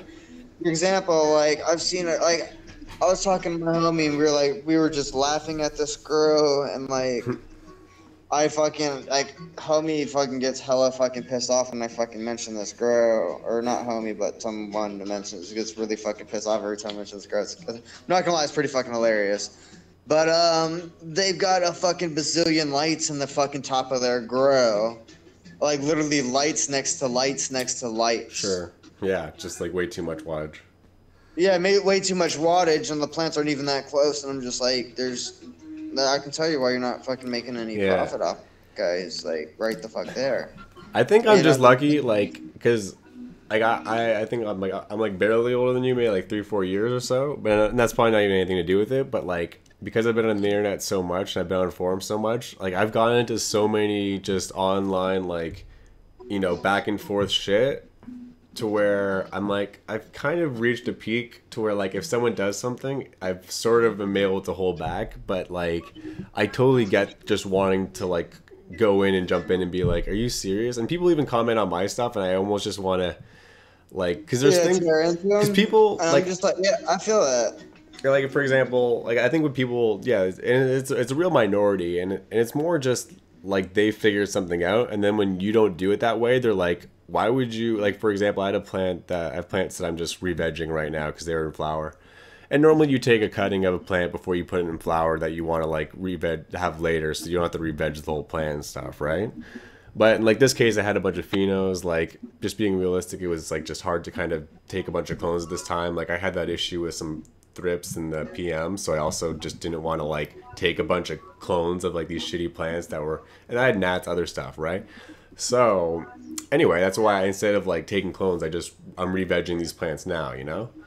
But Right. but I asked like a comment being like, yeah, why would you do that? Like put your plant through unnecessary stress and stuff. And I'm like, it's actually not that stress for one. Like it kind of is, yeah, sure, it's reverting, but like I have it in this like really rich dope soil right now. Like it's happy right now. Don't worry. And then I've had people do that, like my HPS light. People are like, bro, why do you have your light hung like yeah, that vertically? And it's like, because it's got a fucking hook on the back and that fucking hangs up sturdily to my yeah. shit. And sometimes And too, there's like I don't know, it's whether like I actually just want to see what happens too, right? Like I know what it's like to take a cutting and clone it, but like maybe it's not that hard to re-veg a plant and from flower, so like let's just try it out. Like, I know it takes a month and I'm learning that now, right? But like for the most part. You always hear me out. You always hear me talk about these master growers out here. You know what I'm saying? Oh Like I yeah. said, everybody's a master grower, and everybody knows how the fuck to grow and all this bullshit. So, yeah, like Yeah. that's the thing. Like that shit kills me. Like I said, I've been to a lot of grows, and at the end of the day, like my homie, like one thing, like my homie sometimes has to reality check me, and I've got to like. And it's funny. I've tried to reality check some of these growers. I'm like, bro, what the fuck are you guys doing? It's not rocket science. You're not fucking growing. You're positively Yeah. influencing the plant. But The they genetics. The genetics are all there. You're just adding a few extra little things that'll frost up on its own. You know? yeah. So that's one thing I guess that you don't really learn until you've kind of grown out a bunch of different strains in genetics is just how much genetics put it into play in terms of like how much trichomes or yield like your plant kind of Exactly. gets, That's right? why people laugh. Like that's why I laugh when people want to spend money on fucking stupid ass expensive lights, but don't want to Because spend no money on fucking quality genetics. I've grown Like like me, I'm sorry, I was just kind of I've like got. but Sorry, go ahead. uh, I've got two 315 watt CMHs in there and a 600 watt HPS covering that entire room. There's a fuckload of plants in there, and I guarantee you all that flower's gonna come out well fucking lit. Not the most perfect, but it's full fucking spectrum and it's all hitting it. Sure, it might not swell up to the fucking ooh, yeah, but but hey, and that's the thing is like some of it you can't get to the ideal because it's just too cost prohibitive right now, right? Like obviously there's like exactly. there's But better I mean, setups, but it's like I there's can't better get setups, but yeah, like to sweat the small things. yeah. Everybody on Instagram wants to be like, oh, I'm this and that. I'm just like, you want, Oh yeah, or it's like, a lot of yeah, there's a lot I of that. always tell them, wire me the money. You want to pay my bills? Wire me the money. Then if not, shut the fuck up. Yeah, but just to like even say what I was saying before with like it's about being genetics. So like I grew Exactly. I grew like a lamb's bread strain that I got from someone in Toronto, and he got it from just someone straight from Jamaica, and it was probably just like purely off of a plant like in the wild there. And I grew that, and I also grew yeah, I think it was the peanut butter jelly or that at that same time. And they're both grown in the same organic soil. I didn't even add anything but water to the soil, I believe. Like it was just pure like rich soil, and then I was testing the plant and pheno hunting it. And the lamb's bread just straight up had no trichomes, like much hairier, outdoor kind of look. And the peanut butter jelly was just really frosted, really colorful, all that. And it's just one of those things where you could probably have like a lamb's bread or outdoor type strain like that you're growing, and then you just think that you got like kind of crappy bud partly because of your nutrients. But it just makes so much of a difference what the genetics are. I mean, you can have good genetics and I guess grow it out really poorly to where it's outdoor almost, but if you're growing it like in reasonably healthy conditions and good soil, then you'll just notice how much of a difference it is genetics besides everything else, like over soil or over lighting or over You know, what you feed it nutrient wise. Like the most important thing is like genetics, and then yeah, lighting and next, I guess. But yeah, what seeds are those? Sayonara. All right, cool. So anyway, yeah, this has basically been like the first, second, first official live podcast, but the second one we're putting out. Hopefully each time gets a bit more smoother too, because that way, I guess we'll have to age restrict this video too, huh? I don't like age restricting stuff just because I just feel like, why would I want to limit the audience in any way, you know? Like, and like if I was like a 17-year-old back in the day, like would I want to stop myself from like coming across this, I guess? I don't know.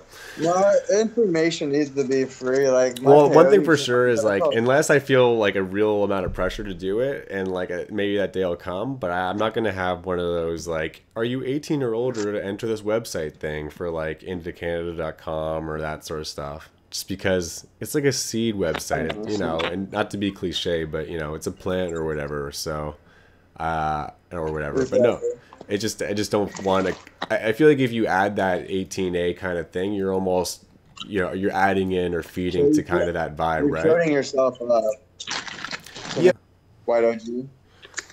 Yeah, so anyway, on this podcast, we'll be going through like different updates on our grows and all the strains and stuff we're growing out. It'll be like a work in progress because it's like we're building the whole foundation, and then that each week, hopefully we everything. Like that's the thing. Like when I said I was a grower, like I also really want to have a giant tissue culture lab of just strain after strain hunting everybody's shit.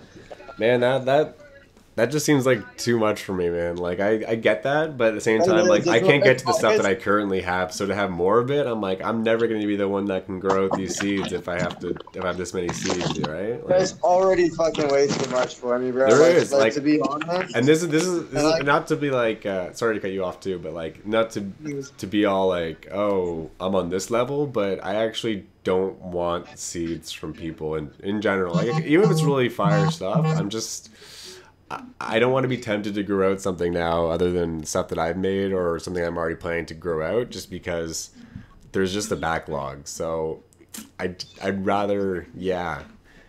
And it's tempting because there's like fire gear like this, right? Yeah, something platinum by in-house.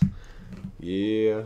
Platinum Punch remix will cross the Platinum Kush Mints reg. But yeah, like I personally has gotten to a point where because I've made my own seeds and have so many of them that I like to just run that I'm kind of, if someone offers them, I'm usually kind of like I'll take it, especially if it's like a breeder and it's his stuff. Then like yeah, I'll trade or something too. But you know, Cold Classic Seeds. Classic Seeds? No, I don't know about them. Cold Classic.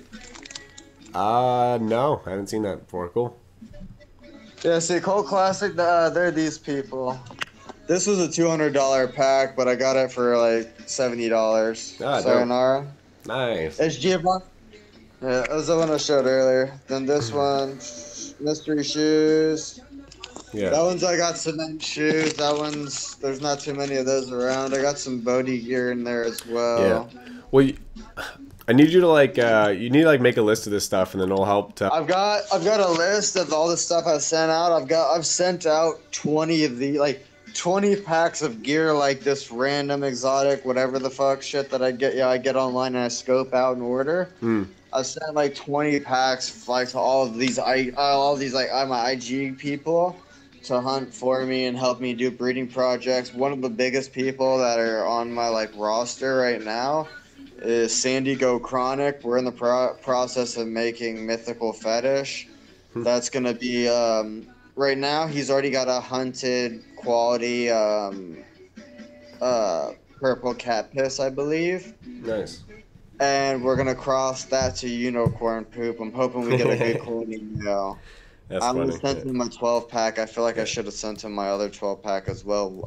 I feel like we should get a quality male out of a 12 pack. Cool. I'm really hoping so. Right. But anyway, yeah, for like, sorry again, just trying to get to on the track a bit with like, so for the podcast, we'll try and list the different stuff, and then I guess each week too, it'd be cool if we maybe had, I don't know if it would be like a theme or a topic or just like. We'll come up with some stuff. Like we can riff forever. Eventually, what we should just do is like first drop Monday or something, like what genetics are popping in the market that we've seen or like eyed, and Yeah, like then like it doesn't have to be like a formal thing. I'm just thinking like because each week we'll have something new to talk about, but I think there's always things that would be cool to like to go into that week. So like one week could be like the cliche, not cliche, but I actually be thinking it'd be cool to talk about just like when was the first time like you got high or something or what or then what was or even then like what.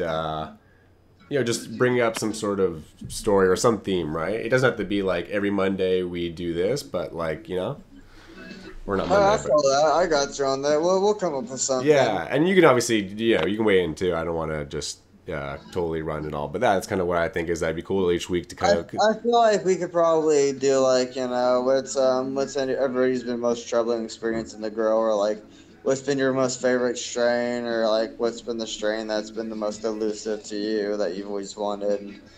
But I feel like but yeah, I feel like that should be a lot of fun. But I also definitely I don't really want to go over breeders too often, but I definitely want to. I'd say, well, this is just like the International Cannabis Show. So, I mean, like, whatever, like, is related. So, like, if we're thinking about breeders that week, or if next week we're just, like, anything that's just on the even if it's like... There's a lot of breeders out there, but I definitely mostly want to talk about creations that we have going on. I don't think... breeders are one thing, but I think it's more interesting to talk about, like, the plants itself, too, and the actual genetics and stuff. So, like, even getting into things like whether it's... how to tissue culture or how to do clones and stuff. Maybe we can even do some sort of like I could do maybe some more mobile stuff where I'm showing around my grow, or you can kind of show your grow and stuff too. Eventually, I'll probably try to do like a couple presses on live or something. Yeah, like so we'll have different stuff kind of on the queue for that, right? Yeah. I really missed that YouTuber live studio thing I had before too. But that's as cool as like each week though, I'll kind of like nail it a bit better, and then it'll be good. But yeah, but besides that, Yes. I mean, there's not too much else that I was about breeders that I wanted to say. No, and I wasn't even gonna get on like a breeder tangent, but yeah, and we're at like 2 hours and 43 minutes, so like anytime we want to wrap up, that's cool with me too. But yeah, I just kind of wanted to get like a quick kind of like moving forward, what to maybe expect on like future episodes and stuff. On like, future episodes, what I want to kind of do more so is one, like I was saying before, talk about current project, like I was saying before, like I've got a lot of breeders on the I've got a lot of people that are like growers. Yeah, it'd be really cool to have different guests on. Like if I could invite different people to the hangout. Space Cadet wanted to hop on. Definitely, yeah. Like whoever wants to kind of weigh in, right? And it'd be nice if we could even like have a little announcement before the podcast that week that they're gonna stop on, right? Oh yeah, like I said, Space Cadet, I gotta talk to him and see when he wants to, but he's running peanut butter breath for me. He's gonna be running Valley of Oz for me, which is SFVOG cross to Oz Kush back cross 1, I believe. He's running Ride Sally Ride, which is Space Cadet cross to Orange Cookies, or the other way around, I can't remember. That's cool. He's running Bavarian Cream for me, and he's also running Plain Jane, which is citrus sap cross the Gorilla Like Glue what I think 4. would be cool for like the show too is because you have a lot of stuff in the projects in the works, right? So it'd be nice for people to have something to like check into later, because like you're gonna be breeding with the Birdie Mac, right? So like if we had on the horizon like how that progress is going, and then each week you could kind of be like an update on stuff like that, or like on your tester stuff that you sent out to whoever else, like Space Cadet, if you could just be like, yo, this week, so this is sort of where that's at. The first person that's been on like growing the shit like fast as possible was Mad Grower's Hunting Ting for me. It's orange creamsicle across the purple tangy, and they're growing and they're up and going. So they've been up potted. I've also got a homie up here, Felony Farms. But what I'm just saying is, like, with all those different grows, like, on the run, it would just be nice for, because I can kind of remember some of the details, but, like, for each people each week, like, to kind of go through it from scratch, it would be cool just to kind of, like, have it sort of, like, on, like, a timeline somewhere on the website or whatever, right? Right. Yeah, but I'm running that three-way lover and Snow Leopard D2 from Bodie as well. nice. From Felony Farms is running it for me. Yo, so for this, huh? yeah, okay. Well, so for this week, I think it'd be sick if, like, for the episode, we could kind of even outline all the different, because this will be on, like, 713tocanada.com. I'll have, like, an episode page for this episode, but I want to list, like, all the different, if you're willing or cool with doing this, like, listing all the different crosses you have in the works. Just, like, everything we've talked about this episode, right? Like, from the get-go. And I'll even, like, include just, like, what I have going on with the triploid space breath and stuff. I published the list that I had presumed was going to be my LLOAF2 cross line. I'm probably going to drop Dragon's Blood Hash Plant 6 from it until I know I have backup of it. Yeah. But everything I else think should be going according to plan. Yeah. Well, if you'd be open to, like, sharing as much as you could of, like, all the different strains that you're running, because I guess you might not want to, like, outline the full picture and all the number of plants in every case. That's but, the thing. like, That's the thing. Like, I'll designate all the plants that I'm running, like all the. Because the thing is, we can list all the stuff that you're in the works of researching and breeding, but, like, as you said, you have a lot of people who are also running your gear, right? So we could just have it under 713, but, like, it wouldn't necessarily mean that you're the one with all the plants doing this. Exactly. So, like, that way we could still list all your projects, and it wouldn't be like, oh, this is all you, but it is all you in the sense that it's, like, all your experiment work, right? Exactly. So, like, I want to have, like, on the episode description, like, 713 meds, like, all the strains, and then in a sense, I kind of want it to be like a journal kind of thing where people just sort of, I keep talking over you, but where people just... I'll just say they're off in different rooms and just be like, you know, if someone asks where's that room, I'd be like, oh, it's at a different facility. Yeah, and then, like, in a lot of cases they are, because, like you said, like, a friend's running some of your stuff, right?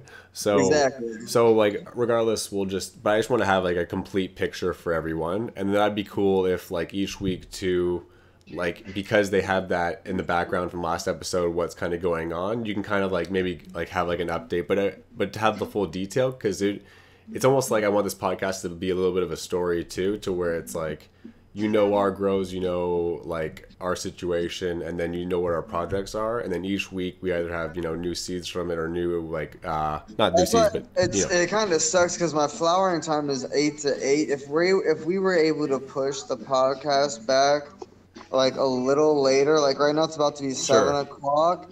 If we were able to push the podcast back an hour and a half, we could actually take a trip into the flowering grows and the flowering plants. And okay. Well, we could definitely do that too. Like, but how come? But wouldn't your plants be on during the daytime, or are they on at night? Is that what you're saying?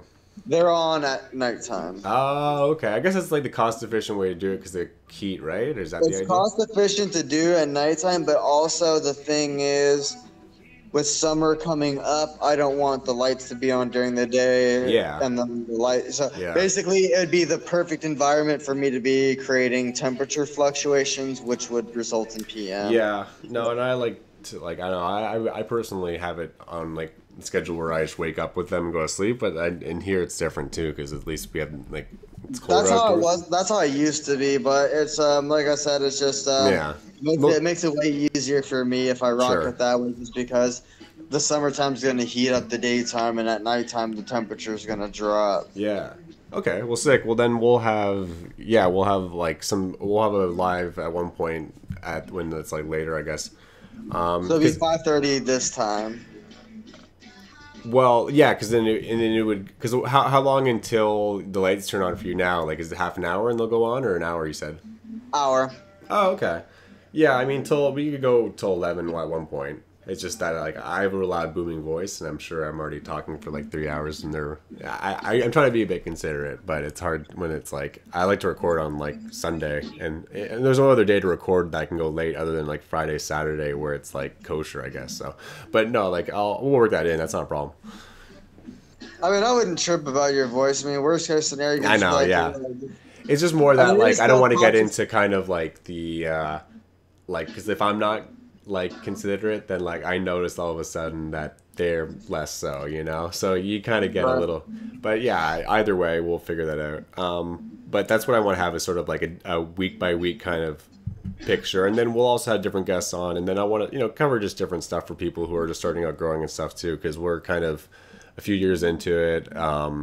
And we just have more insight in a lot of stuff in a lot of cases, right? Plus, and we're in different countries too, To right? me, Like you're in Oregon, I'm in Canada, so like I can give you all updates or stuff here, I guess, if you're interested, and Oregon likewise, and we like can kind of honestly, like get I like to international give a people. lot of I like to give a lot of people insight because a lot of Oregon growers don't like to fucking talk about the fucking like we're like home of the booth pack. Like I moved up here from fucking elsewhere, so I could say that shit. But a lot of Oregon growers get pissed off when I say that.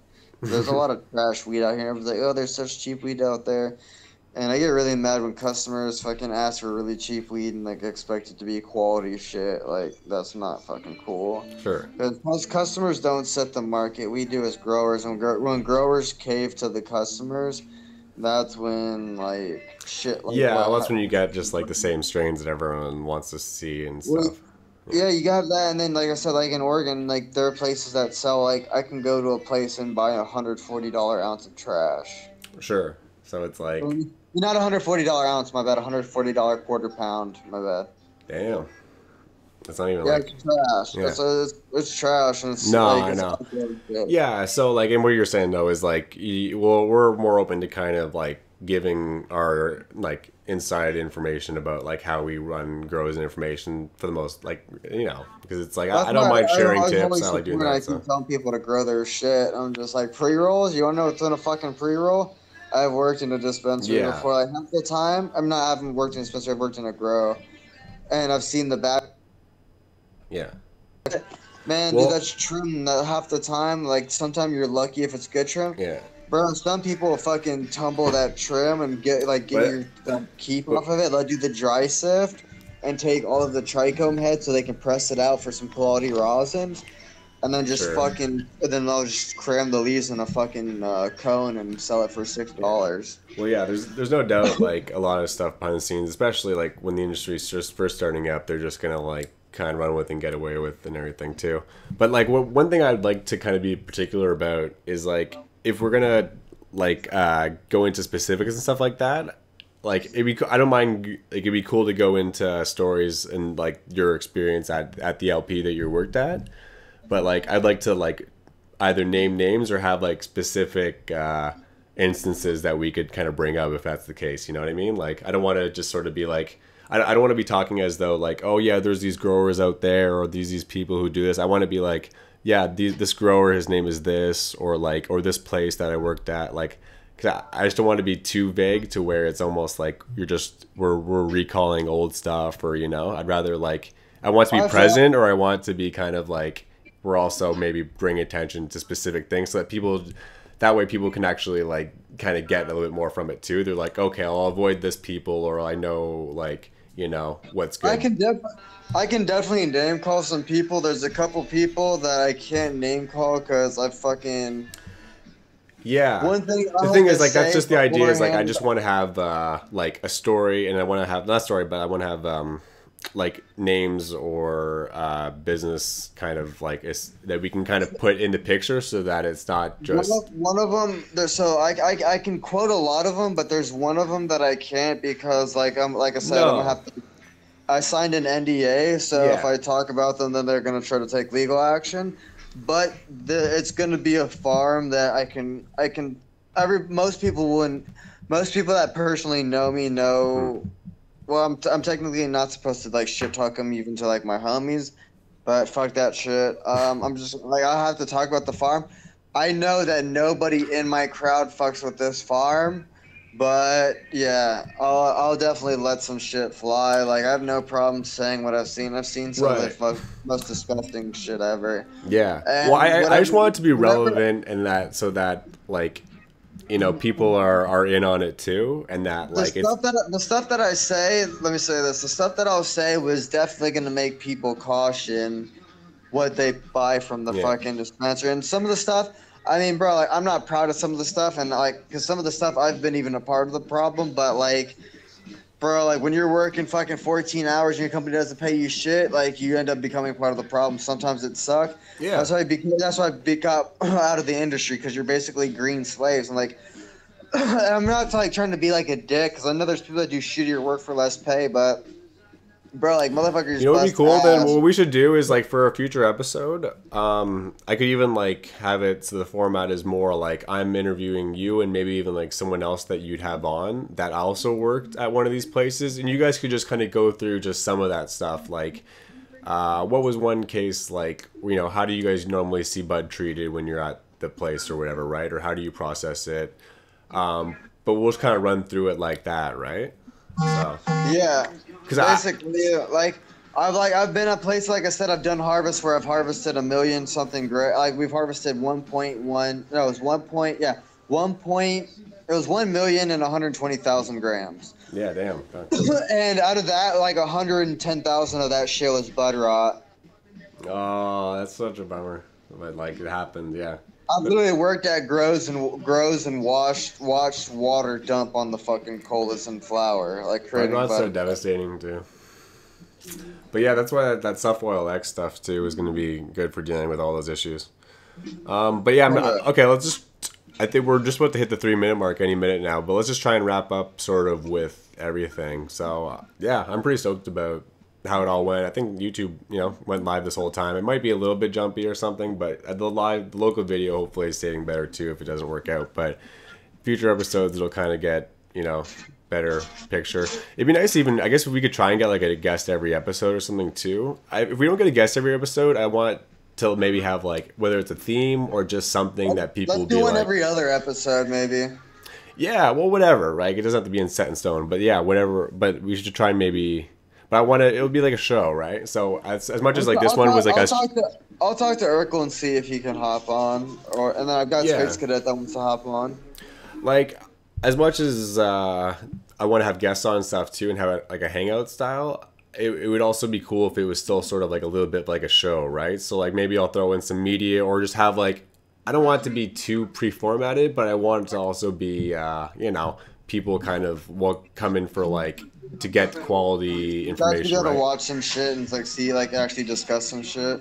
Yeah, so like we could probably have it be like a really loose format, and it will most likely be that way. But each episode maybe dedicate like, a third of it to something in particular, and the rest is just kind of like, or you like I'd almost like this podcast. And I know everyone and everyone who listens to podcasts probably relates theirs to this in some way, but I like how the Joe Rogan Experience podcast is like a long format podcast and everything, considering this is basically the same idea. It's 2 or 3 hours long sort of thing. But in the sense that with his too, it's not like a specific theme, but I guess if you have a guest on, that's sort of the theme for the week, right? So with us, it's not like the theme is really going to be much different from cannabis, but there's so many different like things related to it that if we had one guest on, we kind of like dive into like his background, but then also just kind of get into our regular shit. Right. Yeah. Anyway, that's just brainstorming on the fly here, but yeah. Sorry. So we'll discuss it a bit more. So I feel like we'll talk to some people, see if we can get them on, and then we'll discuss it more. So I think like once every other week it should be good. Yeah. Anyway, but if someone's still on YouTube, I'm not sure. I think we have at least one viewer kind of still hanging around right now. Thanks for tuning in for the whole live and everything. I'll get everything up online and shit too. Yeah, I'm gonna hit you up 713 after this, or at least this week, to Yeah. kind of get everything on the Send website me for the this. DMs after this.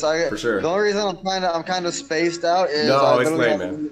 I haven't eaten any food today Yeah, because it's going. I've had zero money and people have finally Dude, sent we me went for money. 3 hours, so like, but in the future, yeah, if you want to do it shorter, like if it's the past 2 hour mark and you're kind of like done, let me know too. But like in general, we'll figure that all out, kind of moving forward. But yeah, sweet man. Oh, yeah, well, yeah, I'll hop off. Peace. 713 meds to Yeah, Canada. signing out into Canada. Peace out, guys. We'll check in with you guys live next Sunday, and I'll make this podcast audio live on different platforms, and it'll be available Tuesday. So we'll get that on the website and other stuff kind of going. So it'll be a work in progress, and it'll be sick. But appreciate you tuning in, and thanks for checking out the first, or technically second episode of the podcast. Follow at Indie Canada. Follow at Yeah, follow 713 into Meds. Canada, 713 Meds on Instagram.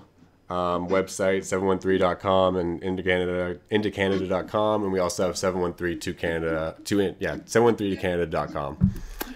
All right, take it easy, guys. Deuces. Cheers.